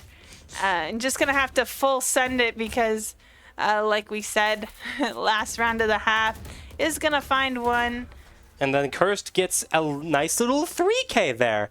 And so it's now 9-3 Point Park University as we are going into the next half of this game, which is on defense. Now, defense is kind of usually where we thrive, knocking on wood. Well, this is, I just want to say, this is exactly the opposite of what happened on Bind. And what are we thinking about the 9-3 curse this time? See, now I wasn't going to say it because I you feel like if last time, but the thing is, if you're a Pioneer fan out there, if I curse it this time, it's not on you. Well, if I curse it, that means it's not going to happen. Can't happen, and that means we'll get to go to an exciting map 3. And I don't know about you, but these games have been so fun to watch. I would love to bring it to a set. I see what you're thinking, Kat. That's my thought. I see what you're thinking. Anyways, the first half is now on. Sunseri gets that alt orb there by clearing out A main, but it looks like it's not going to matter because Full Sail is going to head over towards C on this opening rip. Just like that. And Curse does get hit with the Breach stun. Breach util is definitely going out there. Cursed getting kind of blown up a little bit right now. But Creep was able to get a flash, and Clark was also able to get a kill there. And as they're going on to Scene Site right now, they're finding the rest of them. Creep gets another kill there. Spike Carrier is down. It's just the Zuni, and Zuni goes down as well. Point Park wins another pistol round. It's now 10-3. It is 10-3. Now, I'm not gonna comment on what I think is going to happen because I've seen the Pioneers win a pistol round today, and I've seen it not go their way the second round. However, they did do a pretty good job this first half, and we should expect to see that again this half. Now, that being said, I think one thing that's kind of been harder for the Pioneers is dealing with holding sites, and now there's 3 sites to hold. But just as we get into this next round here, again, Sunseri clearing out A main just to get that alt orb. That's going to be pretty huge because Sunseri likes playing with his ult. Sunseri loves playing with his ult. Oh my gosh, absolutely. But again, Full Sail is kind of clumped up in garage right now, or kind of towards mid, it seems like. We cannot get too uncomfortable here, or else we're going to be giving them guns that they do not have. Yeah, and you know, I wouldn't expect to see if like the tides of this half kind of change because this really was a 180 what happened last time, and as great as Point Park has been playing, I also think Full Sail has been struggling, and we didn't see them struggle there on Bind. And as you can see, Clark did get the information that some of them are in garage. Cursed was able to get a kill, but that was traded out by Jornoid. 33 seconds left on the clock, and it looks like they're going to get spiked down on C. Their breach is very, very low, even though it is a 4v4 right now. However, we're going to be looking at this retake here. Sunseri finds one with his little droid friend. Clark finds another. Sunseri finds another through the wall. I can't keep up. They just keep killing people. It's now 11-3 as we are going to defuse this going into the rest of this half. Ooh, I'm feeling good. I'm feeling good, boys. Well, when we talk about playing together as a team, that's what you want to see. I mean, in that retake, which is hard because, okay, I know you said yes, oh, the broom's low, but it was still 4v4 and Full Sail had sight. And I would have actually expected to see Full Sail shine in a situation like that. Now, they didn't have the guns, and they should have guns now, but I think where Full Sail can kind of start to turn this around is if they're able to get plant down and hold site, because they did a really good job of defense. It was harder for the Pioneers to retake and to push site on Bind, and I wouldn't expect for the same thing to happen here on Haven. And as we are going into this next round here, Sunseri is trying to pull out all of his util, trying to get them a little bit more uncomfortable. Something funny that I'm realizing, no matter where Sunseri goes, it looks like they're just going to the other site. So that's kind of funny. But it looks like they're kind of clumped up in their own spawn right here. They might commit to A because it seems like that is where Spike's going from Full Sail's point of view. But they are going to run into Kurt's util if that is the case. And that's kind of what's exciting about having a Killjoy. And we don't see a whole lot of Killjoy from the Pioneers because Kurst is so good and comfortable there on that Cypher. But Killjoy does have the ability to kind of hold down the site alone. Of course, it does make it hard when 5 men are pushing. And then, in turn, Full Sail's Zuni going to kind of go crazy and going to get 2. And now it's a 3v5 retake. And I think that's going to be harder for the Pioneers to deal with. We did indeed choose to save credits here. So, off the rip, we're not going to have the exact gun advantage. However, Kurst was holding down A site alone, and when you have 5 people rushing into that, it's definitely very hard for that. And even though Creep was blinded there for a second, he was able to get a kill there, but he wasn't able to finish out the rest of the round as the remainder 3 go down. That's going to be an attacker win. Full Sail University is now on the board in this half, 11-4. And Full Sail University probably starting to feel really good about that. I mean, I think we talked, and you know, it's easier for us to talk about the Pioneers and how things affect them because we've been watching them all semester, really. And this is our first time seeing Full Sail, but I'm sure as much as we're saying that good, positive vibes and energy are bleeding into the gameplay of the Pioneers, I'm sure it's been harder for Full Sail, you know, as they kind of have been run down round after round. So hopefully for Full Sail, they're kind of starting to feel good. They got a run on the board and they're able to turn that around because I don't think this is the scoreline they expected to see, especially after that dominant bind map. Creep finding one before getting traded out there by Pana. It's now a 4v3 for the Pioneers, but Spike is planted all down to Pana here on the Omen as he looks for 3 and more. Sunseri is able to finish it out. Very fast round. Very fast round. Comparing to what you saw last round, which was Full Sail kind of staying back, they decided to rush in towards mid, of all places, really. And you know, Point Park was able to come faster together to B site, and just like that, it's now match point for Point Park. It's now 12-4. Well, and, you know, I think that's the thing, and that's the call. Not a lot of people elect to go mid normally right off like that. But I think that probably what I'm assuming the call there from Full Sail was like, hey, we know there's normally a Killjoy set up on A. We've had trouble with that utility on C, even though they've been able to get on site. Let's try B. But just because of the time it takes to rotate, oh, and Zuni going to get a good positioning there on Sunseri. Not sure if Sunseri is going to clear that. It looks like And it looks like if Zuni Sunseri pushes up. so Zuni is kind of staying back because we did see the flank happen last time. Ooh, Whoa, what okay, a gunfight. okay. Curse, Those are what my shots look like. That's what my games look like in my elo. Curse got me a little bit nervous there, but he was able to finish out the kill. Ooh, Sunseri is in good position and finds Zuni, even though they were really in a good position for Sunseri to pass if they were to do the flank. However, Sunseri was able to find them, and it's now 5-3 on a match point. Yeah, and I mean, that was really good for Sunseri to clear that because I have seen the Pioneers especially like to play so fast and aggressive and don't always clear corners. But now, Selzy going to get another one. It's 2-5 on match point. Not what Full Sail wanted to see, but that doesn't mean there's no hope left. Omen does have that ultimate there on Pana.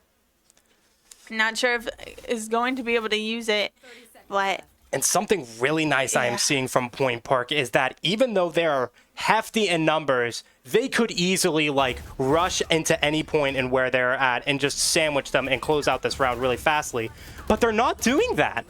And that's a flawless way to finish out the map bind. I want to briefly, before we dissect that map, I want to go back to what you were saying about how they're not kind of trying to sandwich them. And that's what we've seen the Pioneers do in the past. And that's what we've seen kind of be their downfall. They don't do as well. But when you're in that numbers advantage, no matter what team you're on, like you especially when you're on defense, you just hold sight. You don't need to push.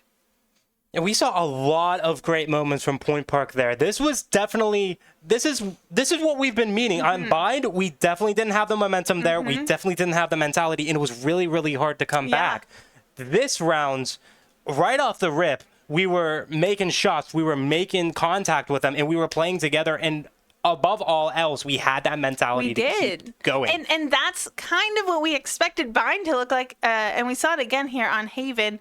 But I mean, I just kind of want to take a look back at some of the replays from that round, which are kind of in stark contrast to the other one. Mason, I have to ask, what do you think was like the standout play? What was your favorite kind of round and util you saw there from the Pioneers? There was so many. If there's any round that was really influential to the Point Park Pioneers, it had to have been the pistol round. If you could take either pistol round, the beginning pistol round or the end pistol round, either way, pistol round gives us momentum. And it seems like the pistol round kind of sets the mood for the rest of the half. It does. So seeing either pistol round, and this is the pistol round after the second. This is the second half. This is the second half. As you can see, Curse kind of got into a lone position there just because they were kind of holding sight out far by himself. But Creep and Clark was able to combat that since they knew they were going to full rush onto C. After that, it was just a matter of fact of just killing them off. Yeah. And as you can, and like that round went really, really fast. I mean, it did. That was fast and it was furious. really, really fast. In the first round, not so much. Well, it kind of came down to the wire. The first round was pretty fast as well. The first pistol half. I mean, Sunseri started it off with a beautiful 3K. Zuni just went kind of crazy. And the Pioneers, I think, got lucky that the bomb was planted with enough time before Zuni didn't really have enough time to close out that 1v3. But yeah, this got really dicey. Zuni, an absolute menace there. Beautiful shots and just not enough time to defuse. I mean, Zuni got an ace there. But again, it's just as you said, if Point Park didn't use their beginning time to rush on the site and get that spike as planted as soon as possible, they're still rotating. Full Sail was still rotating as Spike was going down that round. And even though we didn't see it in the replay, that's ultimately what won the round. Because if it was just for gunfights and Spike wasn't down, Zuni would have been the hero of Full Sail University with an ace. I mean, and I agree, and it's easier to see and it's easier to talk about because pistol runs are so fast. But I think it's two-sided. The Pioneers did a great job of rushing, and they're doing it. Then started to not put themselves in positions for trades and weren't trading. Zuni, a menace, just didn't have enough time at the end. There's another round I want to talk about. And that was the round where we saw Clark come out with that Astra ult. And they kind of faked, so I believe that was the same round we saw the Killjoy ult earlier on B, kind of faked and baited B so they could go A there. And that Astra ult gave Sunseri the ability to kind of hide out in hell and go in between the wall and hell. And that was just such a pretty round. No, that wall definitely helped Sunseri there, and that was a really, really good wall plant by Clark.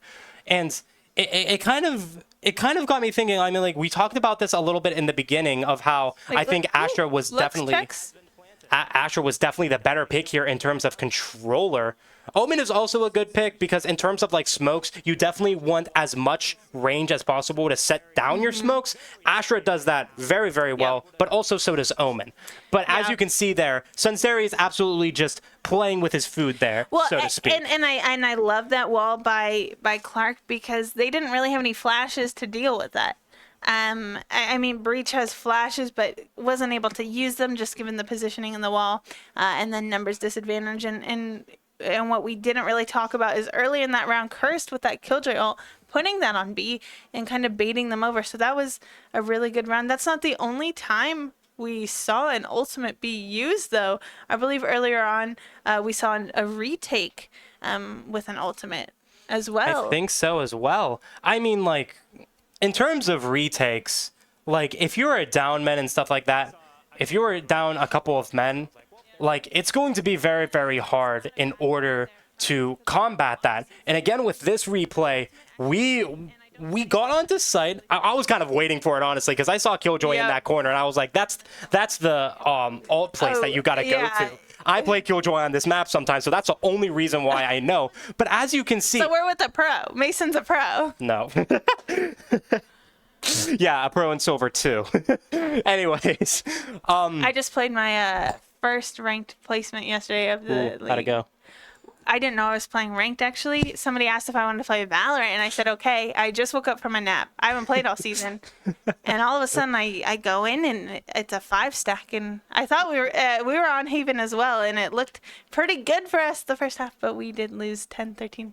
And so now I'm silver 1. Okay, so well, hey, you got into the ranked. You got into ranked. God, I wish I didn't. The beautiful joys of queuing up ranked. It's not, you know what It never happens when they changes. do the rank reset and everyone drops like 2 ranks, you know, like every act or Guilty. episode.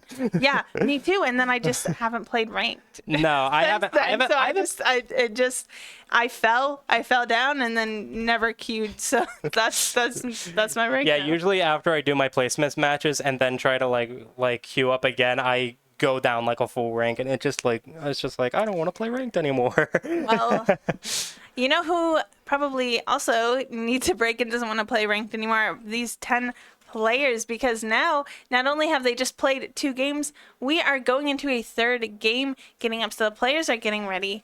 And I know we're going to Ascent. So before we kind of talk about Ascent, anything else you kind of want to talk about on Haven there, Mason? Because there was a lot to discuss. I mean, the counter ult retake from round 4 early on after I think it was Zuni who got their ace. They were able to build up their ult really quickly, and they were actually able to use the ult really quickly. Well, actually, if we want to talk about retakes, and I hate to cut you off because we did see some good counter ult retakes, like we just actually saw in that last, the Killjoy with the ult and then retake. We had a pretty good retake though, just as a team, and that's really what I think the difference between Haven and Bind was the just playing together, and you could tell they felt good.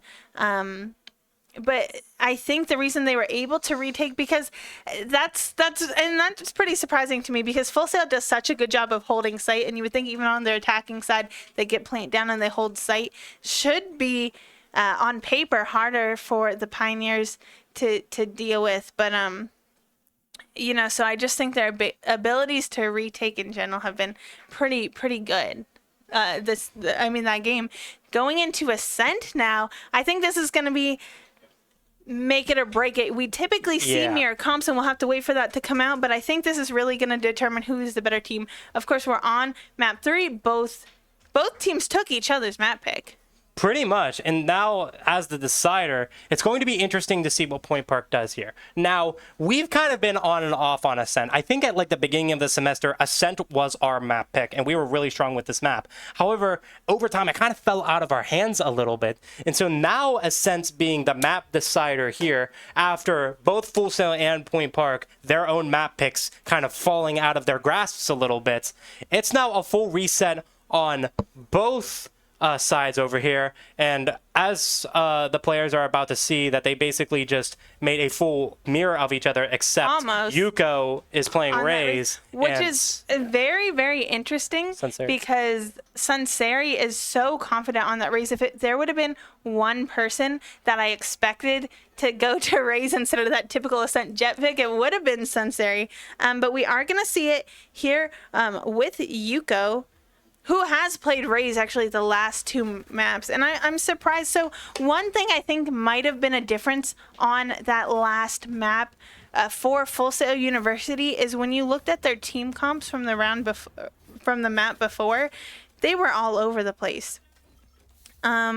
You had a smokes player playing a sentinel, You had a Sentinel playing a controller. I mean, Full Sail didn't really have that set positions, whereas I think the Pioneers we've seen have been pretty consistent. But now they're back, and I don't know if you guys can hear that. We've been saying that, but that was probably one of the loudest screams I've heard this entire time. Pioneers are ready. Full Sail University, I hope you're ready, because I want to see a good match here on Ascent, and I want it to be close. I want it to be close, too. Be close. Here is map 3, the decider, the moment you've all been waiting for. Round begins. As you can see, Full Sail University is going to be on attack first, and it looks like they are going to be kind of clumped up towards A a little bit. Here comes a Sova Dart, since they're able to get that down almost immediately so that no information can be seen on their end. And just like that, 30 seconds are gone already, and they are kind of slowly creeping towards A right now. It's kind of making Point Park a little uneasy, but we do have 3 people near A right now. So there goes the knife, and I think that actually does hit some Full Sail members. So we are going to know that at least some of them are trying to plan to come towards A. But after that knife throw, it seems like they're going to go back over towards B. And that's going to catch Point Park off a little bit, especially since we are 4-stacking A right now. Well, you did see Selzy kind of here on that site, just kind of waiting on A to use the dart and isn't going to be able to do it. It looks like this will be a retake. This is very slow for a pistol round. You got 14 seconds left. You have to move in there fast. However, Curse's util are kind of putting them at bay a little bit. They aren't. Oh, Spike is all the way back. I don't think they have time to plant. I don't think they do. I think that's it. They can't plant. Oh, that was so close, but not enough time. Timer expired. And look, not a single kill on the board. Not a single kill round one. So this was so very interesting because look at the board right now. It's 0. It's 0 all across the board. What happened there? Okay, so Full Sail definitely had their enemy that round be the timer itself, because they were close. They were very close. They were close. As they were pushing into on the site, something that I was noticing is that they had like 13 seconds left, and the person who had the spike was all the way in the back. So they had to like full rush it onto site, and they just weren't able to get spike down. Well, and you know that. I think what happened is they ran into the KJ util, but the Full Sail, I think that was just unfortunate. They were just fractions of a second too slow. But had any of the Pioneers been on site to deal with them, you know, it definitely would have helped a little bit. But coming back from a very interesting pistol round, to say the least, Full Sail is yet again playing this kind of slow game. And as I say that, it looks like there's going to be some util going out right now. Selzy hitting him up with shock arrows. I think Creep also threw the nade. And Senseri, finds the 2 on the bridge as the rest of them go into sight. Creep finds 2 of them, 3 of them, mind you. And that's another win for Point Park. It's now 2-0. Well, you know what? And I think what I am wondering if they are kind of just what Full Sail's thinking here is, when I kind of take a look back at the last 2 maps, we saw some trends I've seen are that the Pioneers they push and they're very aggressive, whereas I think Full Sail is a little bit more passive. And I think these first 2 pistol rounds, especially on a pistol round where we see a lot of aggression, I think Full Sail was kind of expecting the Pioneers to bring that aggression. But Point Park's been doing a pretty good job of holding site. But here we go. Here is the rush coming in right now. And there we go. Curse does get tagged, unfortunately. And Panna does able to get the kill on Curse. That's unfortunate. However, that rush is going to put them onto site, and Spike is down. Alrighty, so we're down in numbers. The Spike is down. The only thing that's not down, though, is Point Park's morale. So as long as we can retake this, I can see no problems with Point Park University carrying the rest of this match. I don't know though. Full Sail's a pretty good team. They have the weapon advantage and the number advantage now, as it's a 5v3 retake. Creep going to find one before going down. It's all down to Sunseri, who's not able to find anything. Kairu finishing that round with 3 kills, and really only Pure Noir, the only one going down there. Exactly. So again, something to note with these bonus rounds is that you do see Point Park losing those bonus rounds a little bit every now and then. However, it's because they are trying to save up credits for the 4th round, which is really the kicker here. Because while Full Sail can now keep a little bit of their credits and save some of their money for another full round, but now you have Sunseri with an op. In round 4, Sunseri on Jet with an op and is going to be able to hold tiles there from mid, and is going to really be hearing all these footsteps here coming onto this A site. Has an operator though, so electing to play a little bit farther back rather than that aggression we see from Sunseri time and time again. It does look like it's going to be a full rush over onto A main. Creep was able to find one. However, Sunseri is playing back because obviously they do not want to give up this op. So it's kind of even right now. It's a 4v4. But look a at lot that. of Full Sail is hurt. Lots of chip damage on Full Sail University for sure. And we might have Cursed's util to thank for that on Killjoy. But I mean, look how, it's not like everyone on Point Park has a ton of HP. Clark, very, very low. Sunseri it's now a dropping 4v1. And it's Sunseri. that last one there. Sunseri finds the last kill. A lot of trades happen left and right, which ultimately ended a 1v1 that Sunseri was able to finish. Oh, that had me nervous for a second there, but Sunseri was able to kill them out. And it's now 3-1 Point Park on the 3rd map of the day. And can we talk about Creep getting like a 3K right there, and he's now 7-2? Hello? No, I mean, Creep is just having a monster of a first half here. Unfortunately, though, Point Park on a little bit of a late buy just because so many of them died.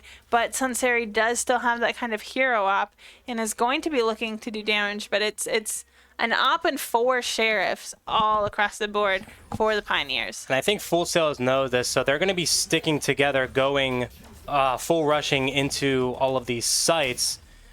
We do have the manpower to kind of keep them back a little bit. However, as you can see with Panas, they were able to get one down, unfortunately. And Zuni is now planting. Here comes Sunseri with the op, and Yuko is able to get him down. It's now a 5v3 retake, and everyone else has pistols right now. Oh, but Clark was able to get a pistol kill. Let's see how many other pistol kills he can get. Clark did pick up the op. That is going to be huge, even though he is low. Cursed and Clark both go down there. Unfortunately, it's a 1v4 up against Creep, and that is not able to finish off. And it's now 3-2. I'll say you this much, Kai. You wanted a close match, and I think you're about to get one here. Absolutely, and it looks like it might be even closer than we thought. Of course, the Full Sail University is on attack, but did not elect to pick up the operator, which is probably the wise move on attack, especially given how they play, and don't want to give that right back into the hands of Point Park. And I'm trying to think, but you know what? I don't think Sunseri found a single kill with that operator. It was a very hefty investment. So I hope Sunseri kind of finds something else. And it looks like only 3 of them are going to be rushing towards A.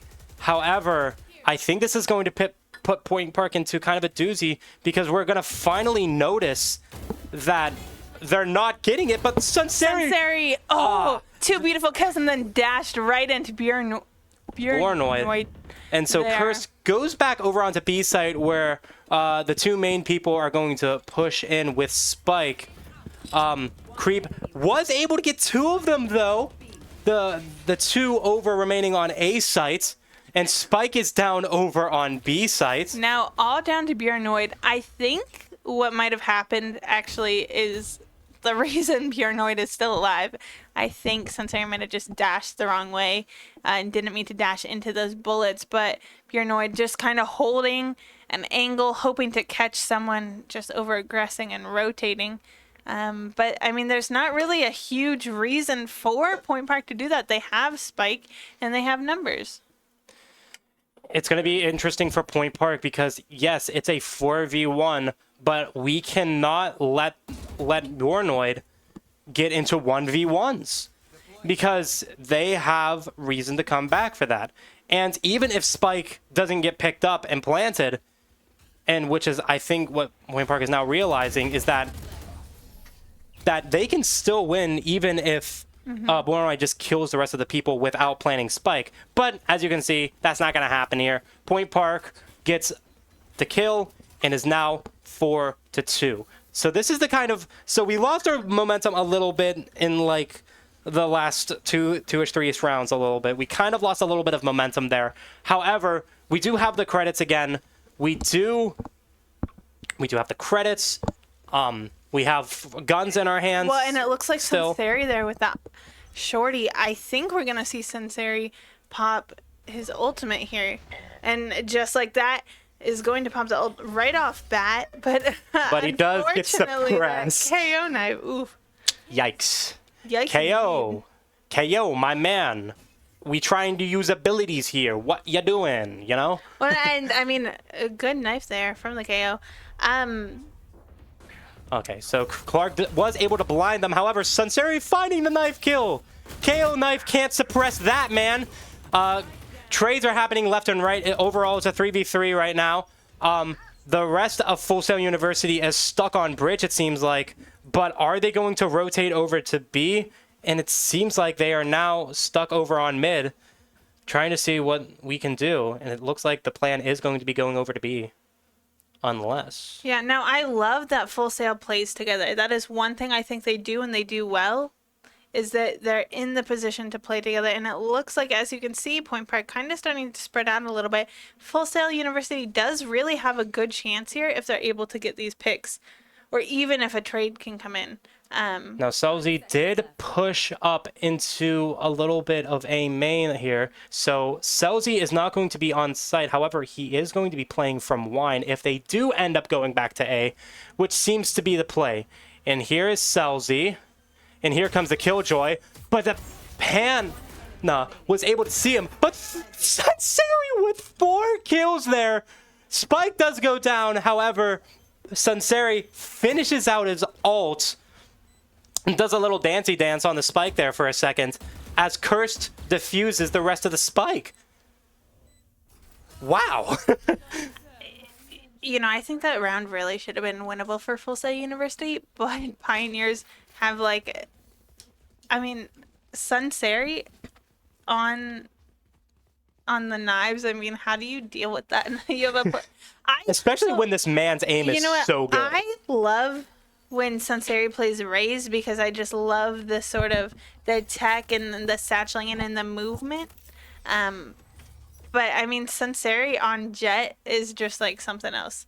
It's a treat, honestly. And Sunseri has a really lot of is. credits right now. So even if this kind of tips out of Point Park scale in these next few rounds coming up here, Sunseri is able to full buy for them. And as I say that, it looks like they're going to get B site for free right now. As we got 2 ults going out, both the Omen and the KO all kind of suppressing them away from B, and is now going to put Point Park on a huge time crunch right now. Spike is down. Okay, so here we go. It looks like Creep is going to try to play some kills right now, but Curse gets a kill through the wall. Spam. I love that. Trades are going out left and right. There's overall 4 people. Curse was able to find the Killjoy util, but the rest of the team was just able to kill out everyone else, and it's now 6-2 Point Park University. So kind of going back to what we were talking about, I really thought this was going to be close, and I think it still might. You know, we still have another half, and Pioneer's only up by 4. Everyone has rifles now, nearly. But so there's a couple things. One, the Pioneers have never closed out a third map, or at least this season. So they kind of have that working against them, that fatigue starts to set in. However, the Pioneers just did win map 2, and I think they're still feeling good. I think had Bind been the second map, they would have been struggling in the first half of this game. Lots of utility coming out. Point Park gonna have to kind of fall back a little bit and seize the shots. So trades are happening left and right here. Senseri again with the dash forward. I'm starting to think that's a misclick. I think he meant to dash to the side, but so dash as well. right towards them after he realized he got a little bit too That was the second time. risky. And it's now a 4v3. It looks like they're kind of stacked up on A a little. Point Park is kind of stacked up on A a little bit, hoping that they would rotate back over. But I think since they do have the manpower, they are going to commit to B, it seems like. And since Clark is so low, I am wondering... They are going to commit because look, that Killjoy ult. I am wondering if this is a right move here. And so as you can see, both Creep and Cursed realize that they need to rotate over back to B. There does go the attacker Killjoy. Clark is going to ult out of sight just so that he doesn't get hit with the attacker Killjoy. And especially since he's so low, I mean, he knows he can't fight that. But that does give B site for free. With 26 seconds left on the clock, Kyrie is going to be planting. It's now retake moment for Point Park. And so we see them kind of inching towards it a little bit. Util is going out. However, Creep does find a kill, but the trade happens on Clark. Curse finds another kill. It's now a 2v2. We can't get too cocky here. We got to kind of play it a little bit smart. See where they're at. Creep's going to go out. Finds Zuni. Cursed finds it, though. It's now a 1v1. It's the Killjoy diff. Oh, it's the Killjoy diff. Cursed gets the 3K right now, and it's now 7-2. Point Park University just gets the spike diffused with 7 seconds on the clock. I'm sweating. That was close.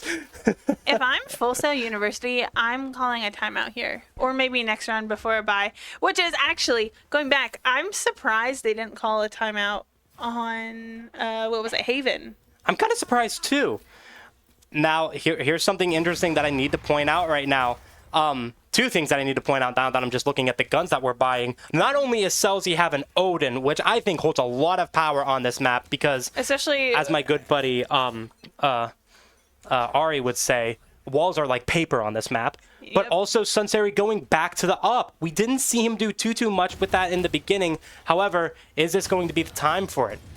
Well, and I didn't quite see at the end, did Sunseri commit to the op? Because it looks like Sunseri might have let go of the op in favor of a rifle. Maybe, but I didn't quite see at the end there. But either way, yeah, a Sova with an Odin is like power. That is exactly what I imagine when I think of a set. I think of Jet with an op, who it looks like now Sunseri that we did get to see does not have the operator. But I think of a Jet with an op. I think of a Sova with an Odin. Okay, so just like that, Spike is down. We are now on a full man retake over here. There is one still lurking in A main, but Clark does able to kill it out. What a nice so the rest of the people are on site now. So it's now just a rush to the spike. As you can see, Zuni is getting double kills with judges right now. Ooh, and Curse was able to find one. Clark was able to find one. However, it's just Clark right now. And Zuni was able to find that for the 4th kill. And attackers have won that round, and it's now 7-3. There's 2 rounds left in this half. Even though we do have a lead right now, however, it's going to be extremely important for us to keep that lead. As you can see, we're going into this next round with a semi-full buy, trying to use as much as we can with our credits. However, if this doesn't work, we're going into the last round with not a lot of credits. So this is kind of crucial for Point Park right now. No, but I think this was the right call. They have the 4 rounds differential there, and if they win this one, they should be able to have guns next round. And Sunseri, I think, just struggling switching from that race to the Jet and keeps and you can hear them laughing in the other room. It just keeps happening. Dashing right into the bullets. And you know what? I'm gonna be honest. I've tried to play Jet. I can't. It's so hard for me. I do the same thing. I played a lot of Moira on Overwatch, and so when you dash, you can move. Like in. Yeah. Well, it's not called dash, but it's the same thing. But you can divert it. But when you're Jet, you like push it and it just goes in one direction. Yeah, so it's something that Sensei, it looks like, has to kind of get used to just a little bit more, because he does keep dashing into the because also enemies, and like that with is the costing him raised some satchel, deaths. you still have that movement as you're going. But of course, not too bad. I think Sensei's shots definitely make up for the couple dashes into bullets, for sure. However, it is the final round right now. Last round of the half. It is 7-4. Sensei dashing in correctly this time.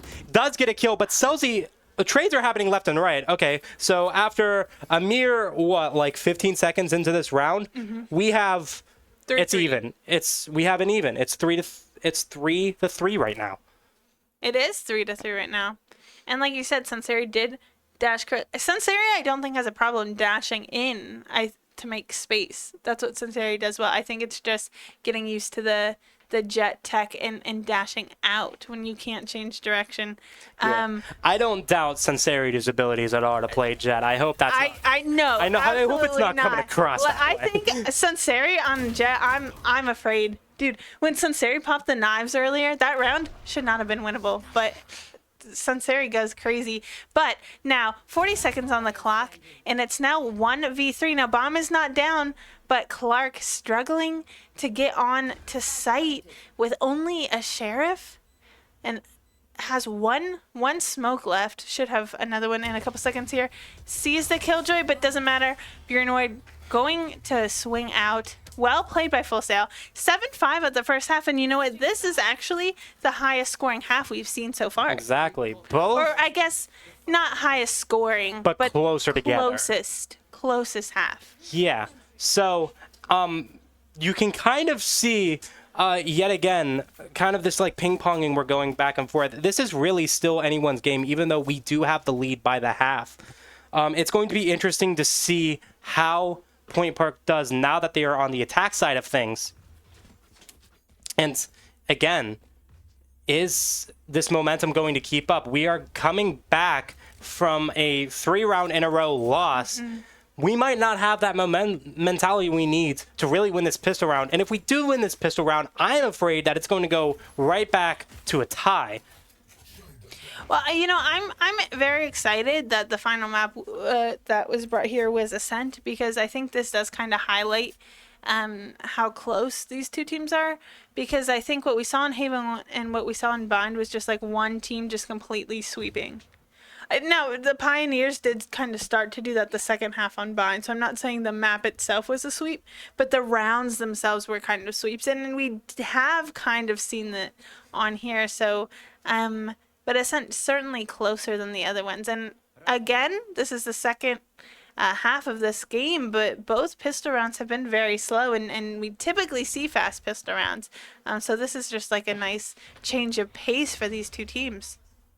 It's definitely interesting to say the least. It looks like Point Park may have avoided that knife to the best of their abilities. However, with 40 seconds left on the clock, it's basically going to be a commit to A now. Here we go. We got the knife and the dart out. We're going in. Joynoid does get a kill there, and so does Panna. But Clark and Celsi were able to even out the field. It's now 3-3 yet again. But we got to plant this spike with 20 seconds left to go. Sensei gets a kill, but Celsi goes down there. And just like that, Sensei is going to kind of play back and wind as Clark is now on site here. And it's just going to kind of avoid that Sova dart, but just getting hunted out there. And what a beautiful shot by Sensei. It's now... Oh, and a good dismiss there. That was a good dash That's what we've there. been trying to see, but However, just kind of... jump peeked right into the bullet. Oh, Kyrie was able to, unfortunately, finish out the final kill there. And the pistol round does go to Full Sail University here in the second half. But it was very, very close. I feel like that could have been easily winnable on either side. I mean, both teams were trading out very, very well. However, the final two, Clark and Sensei, Clark, it seemed like was trying to go underneath Heaven there for a second and was just not able to get there without Kairu seeing him out. And that left Sensei kind of in a difficult situation. Yeah, and I mean, I think if this round goes how we should expect it, which I don't know that I expect anything from either of these two teams anymore, but it might just bring this game to a similar scoreline, 7-7. Now, I think that really just highlights how close these two teams are, and I'm excited. Nearly thought we were going to OT there on Vine, but didn't quite do that. And as we progress farther into this half, we'll really get a chance to see, is one team gonna shine on this half, or is it gonna be a close match? We do see Pana get a kill on Selzy there, unfortunately. Clark rushes into the Yuko and was able to get the kill there. He's going to try to pick up the gun. However, Pana and Zuni was able to stop the rush there for a second. And it's now Sinceri yet again. And KO missed the flash, and Sinceri was able to capitalize on that. And it's now 1v3 here. Sinceri is going to kind of stay put a little bit. Here comes the double push from Jornoid and Kyra. And that's tough. And that is going to be a defender win. So now, my fear has kind of came true right now. It's now back to tie. We're at a 7-7. However, this is the full buy round. This is the bonus round. So this full buy, if Point Park really wants to capitalize on their situation, they need to dial in this round. I mean, this is certainly the round they need to win in terms of economy and gun advantage. But we haven't seen them always win against Full Sail in a position like this. But we've also seen thrifties from both. So, again, I think until we get a little bit further into this half, we're not going to be able to really say what that means for the outcome of this map. Now, the KO knife was able to suppress Omen there for a second, so the Omen smokes aren't going to go out for a little bit here. However, we are kind of staying back a little bit. We definitely don't want to give them the guns. That would definitely not be good. But we're playing it a little bit slow. We do have mid control, and it's going to be interesting to see how we capitalize off of that. The smoke kind of came down just in time by Clark, and kind of helped the Full Sail's Killjoy a little bit. And Kairu does kill Cursed, unfortunately, there for a second, and giving Point Park a little bit of a disadvantage there. As we see, we're kind of rotating into A right now. Sinceri checking wine to see if there's no funny business going on. Creep does go down by Zuni, but Selzy and Sinceri both find kills respectively. And it's now even out of playing field. It's now 3-3. Spike is down, and that's putting Full Sail on the clock. We can't get too cocky here for a second. We can't really rush. We definitely don't want to give them the guns, but we do need to stay back and use the guns to our advantage. As you can see, some blind and TP plays going out by Clark right now. And everyone is kind of just back a little bit. Sinceri and Clark both getting kills right now. It's now a 3v1, and the Killjoy, Kairu, is down in health. And the spike is going to go off. It looks like it... Trying to see if the call is made to save or hunt for exits. It looks like it will be. And Sinceri does get the final kill. Sinceri got the final kill. Now, Sinceri got 3 kills that round. 2 of them were on, like, less than 10 HP. Or very little, critically low HP. I mean, Sinceri's ability to just, like, look for shots and then hit them. I think that's why... I'd like to see Sinceri on Jet a lot more, because... I don't know. I mean, I just think, one, Sinceri is already so good at getting kills and getting those ultimate points and picking up orbs. And I think that's what the Pioneers do really well, is they contest those orbs because they're so aggressive.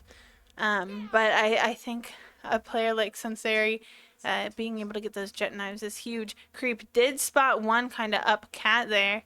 But does he realize that the enemy Killjoy is right next to him in that smoke? We're about to find out. It looks like we're playing back yet again. Creep does find the enemy Killjoy. However, Kairu was able to finish out the kill there. Sinceri does have the knives out. So it looks like they are going to try and contest that and kind of be more available with that. As we are kind of just defaulting right now and just seeing what everyone has. Sunseri did pop the knives, like we said, which could be a win condition for them in this numbers disadvantage, and is going to see that KJ jump peak, but now knows that it's kind of safer to cross up cat up here. Okay, and Sinceri does get hurt a little bit, did get flashed by the Omen. Pana does get a double kill, but Celsi was able to finish it out. He's going on to site right now, only to find an Odin, in which Sinceri is going to kind of find right now. And there's the jump peak throw from Sinceri, getting the Odin out of his hands. And Sinceri trying to find the rest of the kills, wasn't able to do it, and Kairu does get the kill. It's now 8-8. I loved that high-low from Full Sail as Sinceri went to peak. I think had they not kind of lined up like that, Sinceri quite easily could have gotten one spray transferred to the second. So great positioning there by Full Sail, especially in that numbers advantage, and knows that that bomb is down, and Sinceri is going to have to pick that, and knew Sinceri was on site after that pick on Bjornoid. And as we are going into the 17th round here, it seems like both the teams, it's still anyone's game. So Point Park really needs to be cautious if they want to pick out the win, and they really need to be solidifying these gunfights if they want to bring home the win. And so it looks like we're having a little bit of mid control right now, as we are trying to push on to pretty much either site, just trying to get a feel for where everyone's at. Yeah, And B might be the site that they commit to.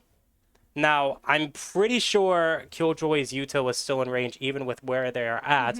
But if Point Park were to get onto site, there is a slight possibility that Killjoy's Yuto might kind of go a little bit unseen here if they were to go onto B site.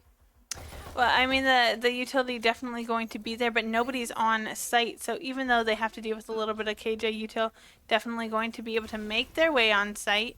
And it looks like Curse just going to kind of be able to push up and knows that there's someone CT, but is going to be able to calm that. It's now a 3-5 in favor of Full Sail. Zuri, of course, getting Celsi before getting traded out there by Sunseri. And Sunseri going to be able to pick up another one. That, what looked like clear numbers advantage for Full Sail, almost was able to be closed out, but that gap stays open as Sunseri falls, and all down to Clark, who was able to get the bomb down, but was not able to deal with 3 enemies there on that A site. And Kairu going to get that defuse off. Now, even though that did end up being a loss for Point Park University, it is important to note that the spike did go down, and we still got 2 of their kills down. It seems like Eco, as of now, is kind of up in the air. It feels like it can go either way, and as you can see, Creep is going to be taking a time out here. So, Kai, what's going to be important for Point Park in order to solidify these gunfights and swing this game back into their territory? Yeah, certainly, I think, like we said, this is very close, and it's kind of been back and forth. Point Park kind of had that lead there in the beginning and had a good cushion and wiggle room. Full Sail's been able to answer to that. I think what they're going to need to start doing is exactly what Full Sail has been doing all day, is playing together and trading. A lot of these rounds have come that either have been close or the Pioneers have won, especially now, have been hero rounds from Sunseri. And I think that's great. But you need to put all the players in a position to be able to do that and to be able to trade, is what I think they really need to kind of buckle down and focus on. However, it's totally not out of Point Park's hand right now. They're only down 1 round right now. And even though they did have that 2-round advantage at the beginning of the half, it's going to be very important to Point Park in order to find that momentum yet again. No, absolutely. This is the first time Full Sail has been up this entire map. So not out of the hands of Point Park at all by any means, but it's also not like a give-me game for either team. So I think both teams kind of have to buckle down a little bit. I know it's been a long day. I know this is the 3rd game, and it looks like you can see the fatigue kind of setting in for both teams here. And that is one thing that the Pioneers have struggled with is keeping the momentum going in the 3rd game. They've kind of struggled a lot with that fatigue. So what we are seeing first is a little bit of a default. Sunseri. Oh, Sunseri didn't know where the Sova with the Odin was hiding. However, Yuka was able to kill him and finish him off a little bit there. Curse does get a kill on Panna, though. So that's going to be important as the numbers fold into their territory. And again, as you've said, any damage is good damage for Full Sail right now. Even though they're on a safe round right now, it's still That's a anyone's rifle round. off. Creep gonna get caught in the ultimate being down to 1 HP. Curse just trying to get that plant down and not going to be able to, and trying to do it before Zuri comes, and Cursed is gonna get timing pretty badly by Zuni there. Just had the back wide open, but Celsi gonna have his own ultimate come out and is going to find them, but not gonna be able to go in for that kill, and it's gonna be hard. Looks like that plant is starting to come down, and he's just slightly to the right. It. Oh, that feels so bad. That's gonna be hard to That is VOD review unfortunate. later. However, for a save round, in order to kill not only kill 3 of them, get Spike down, and also for Pick up an Stelzy Odin? to pick up he picked up a Vandal there right at the end. This is kind of good. Yes, it's a round down. Full Sail is only 3 rounds away from closing this out. However, I can still easily see Point Park bringing this back. Yeah, I mean, this is certainly still anyone's team, and like we talked about at the start, I mean, this is an important game. Point Park is up 1-0 in their CVAL season. I don't know what Full Sail has, but if they haven't won yet, they really need this win under their belt as they progress through the season. And Point Park certainly wants that 2-0 cushion, and you know, I think they do a good job when they're have that momentum going. So definitely a win here would make them feel oh so great. And this is so incredibly close. And that last round was pretty heartbreaking, just seeing how close they were with that spray with the Odin. But Creep going to get this plant down now, and now Point Park in that man advantage has sight. Gonna be tough for Full Sail to retake, but it looks like they do have a Killjoy ultimate online should they choose to invest that. But if they do choose to invest it, Clark is coming around on the flank, so Killjoy's got to put it down just in time, and it seems like they don't. So the remaining 2 are up top. Are we able to find that? Sunseri finds it, finds the other for a beautiful 4K right there, and it's now back, and Point Park is now back onto the board. It's now 9-10. Now, we need to keep up this momentum. Full Sail still has credits to full buy. Kairu definitely in a more sticky situation than the rest of them, but Full Sail, Point Park still has the guns, and if they can capitalize on this, they can put the credit game into their hands, at least for a little bit. So this round is going to be very crucial, as was the last round, because they need to keep this momentum going. Yeah, and also we talked about the econ, but also when you look at that ult economy here, 4 ultimates on the side of Full Sail, 3 for Point Park.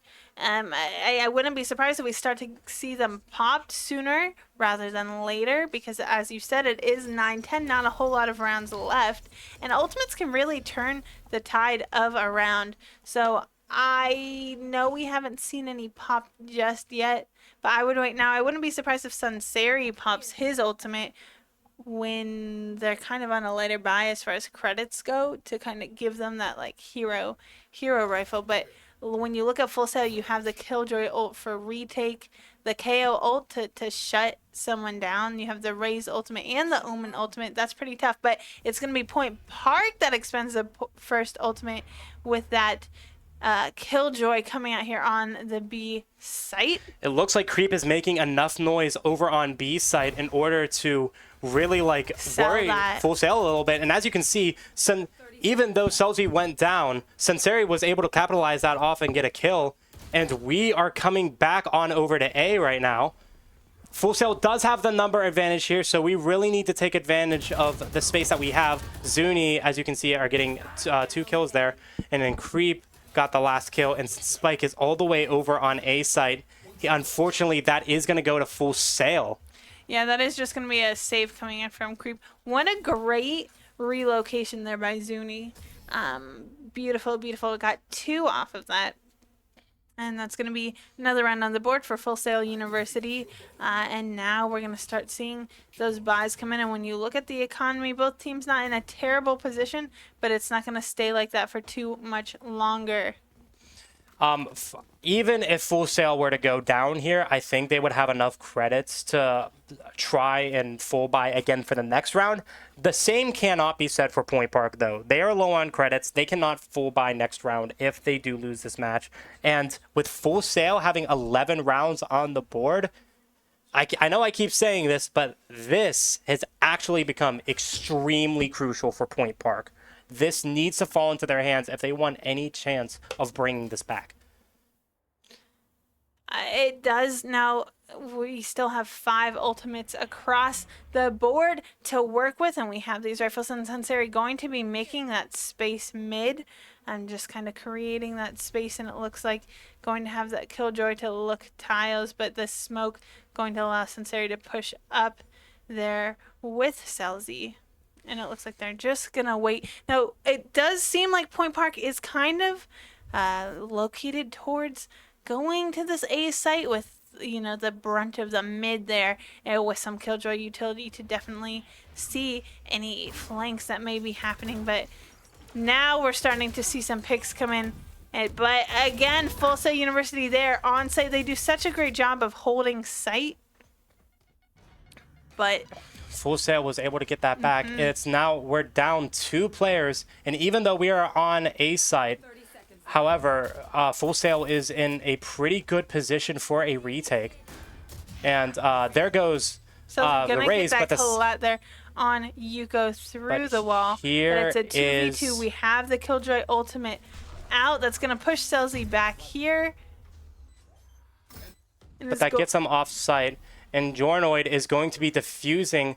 However, we did not plan for a good position for this, and both Clark and Selzy do go down as Jornoid was able to finish off the defuse there. It's now 12-9. It's in Full Sail's hands, and we are definitely not in the greatest credit space right now. Now, we did see a 9-12 map score earlier on there on Bind, and as we know, Point Park was able to take that first round. It looks like Sunseri is going to be popping the knives this round, and you have to, if you're Point Park, it's last round if you can't convert this one.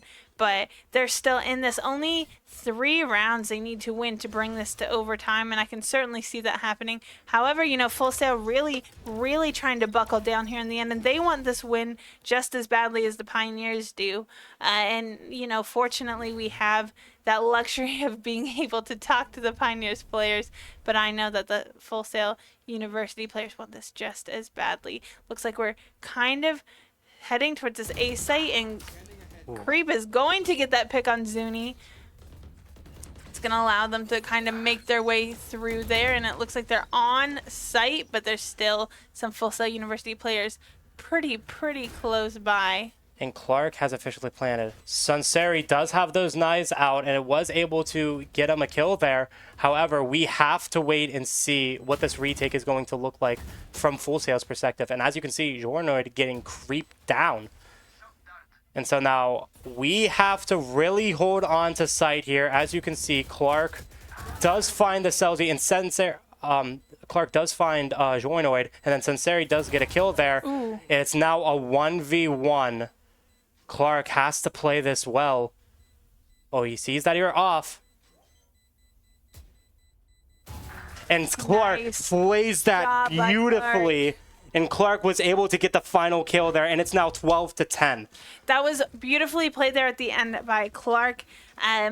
Didn't really kind of get too over aggressive, and you know, yeah, sometimes you miss shots or you show your location, but what the Pioneers especially kind of have a tendency to do is go, I know where they are, I'm gonna hunt that kill. So very smart of Clark to actually play time there. Unfortunately for the Pioneers, that was a very expensive round.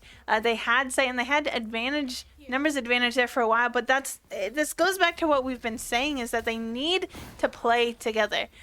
Because they keep losing these 1v1s, and they shouldn't. And I know if they were able to trade, I think we'd see a lot of great things coming forward from And as you can see, we have a beautiful rush on site here from Point Park, and they are Spike is already down, and it's now a 5v5 retake.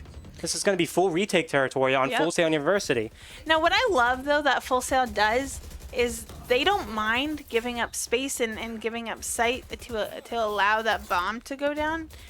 They trust their ability to retake, and they've done pretty well thus far, because now, look, even though Point Park had sight, it's now a 1v3 for Selzy here. And he's going to find one. He's looking for another one. Doesn't find it. Pana going to find Selzy there in the end. And Yuko going to be able to get this defuse off. And that's so close. But that's another 10-13 victory for Full Sail University. I'm not going to lie. That was definitely a rough one for Point Park to lose. Yeah. We definitely had the match in our grasp. And at any point, even in that second half, that could have really gone our way. However, we weren't able to capitalize on some of those gunfights. And it seemed like Full Sail was just able to work as a team together more in order to bring out the win, ultimately leading to their 2-1 victory. Yeah, and you know what? Congratulations to Full Sail University. I think they played a pretty good game really across these 3 maps. They did such a great job just across the board on bind, especially again here. A part of this has to do with, once you switch halves, there's a different play style. But I do kind of want to break down this specific map a little bit. And I think it all starts off actually the first round. Not a single kill across the board. That was crazy. That was insane. I almost forgot about that round. Yeah. But what happened there? So actually, I do think that was a little bit unfortunate that Full Sail University just didn't have enough time to get that plant down. I think they had the time but didn't do it. However, I think had any Pioneers actually been here on this B site, they definitely would not have had time to get on site and plant. So Full Sail lucked out that nobody was there, but they also kind of didn't capitalize off of that. No kills across the board. I think that was the first time I've seen 0-0-0 everywhere. That was crazy. Definitely interesting. I don't think I've ever seen a first round in which no kills transpired. No, I've never seen that before. That was incredible. That was crazy. And that was a pretty slow game that I've seen from both of these teams. I think what happened there was Full Sail is used to Point Park having that aggression, and I think Point Park did a pretty good job at holding sight, especially on their defensive half. But after that first round kind of went the way it did, we did see some good stuff there from the Pioneers. Actually were able to kind of capitalize off of that, because the enemy team, no plant money, no kill money. So they didn't have kill money either, but they had the round win. They had the guns, and Creep and Sinceri kind of went crazy here a little bit. No, yeah, and as you can see, they have a site hunkered down for the max. And as you can see, Sinceri gets a beautiful 2-kill off of that bridge. And just from there, it didn't seem like that Full Sail could have gotten that momentum back for that round. So we were able to just capitalize that. After we got those 2 kills, it's like, okay, well, we know where the rest are at. Yeah. Just finish it out. It did, and I think, we saw beautiful sheriff shots from Sinceri, but then when Sinceri popped his ultimate that first time, and just started clicking heads, we saw some unfortunate rounds there when Sinceri wasn't quite comfortable dashing it and dashed into bullets, but I think that all made up for it as soon as Sinceri, who actually was a match MVP, and I think we can all see why, but had that ultimate. I think round 7 was the first time he used it, but that was just so incredibly satisfying to watch. Of course, that wasn't the only round Sinceri had his ultimate. He had it a couple other rounds too. And I think that's something Point Park does well is they fight for kills and fight for those orbs. And here, yeah, we're gonna see that round 7 ultimate we talked about. Since there you can see at the top has those knives popped. And they're kind of, and again, with Full Sail kind of playing this slow game, so sometimes it didn't work to their advantage, but the other times it kind of did. And as I thought Celsi was going to have a nice flank there, but Sunseri with just going absolutely insane with the knives. And Sunseri honestly had to that round to get Point Park the win because everyone else kind of just dropped like flies there, which should have been around for the Pioneers, was around for Full Sail. But then it turned out to just be around for Sunseri. No, pretty much. The one other thing that I do want to talk about is the use of Odin on this map, which both from a Point Park and from a Full Sail standpoint, it actually kind of worked out into whoever had the Odin's favor. I mean, yeah. And then we saw people pick up the Odins. And a lot of what I was actually surprised to see is that a lot of times when I picture an Odin on Ascent, I picture the beginning of the round. I picture them like spamming through walls, maybe some Sova tech there. But actually the Odin retaking on post plant has actually been pretty strong. I think, yeah, exactly. We're going to see it here in this round.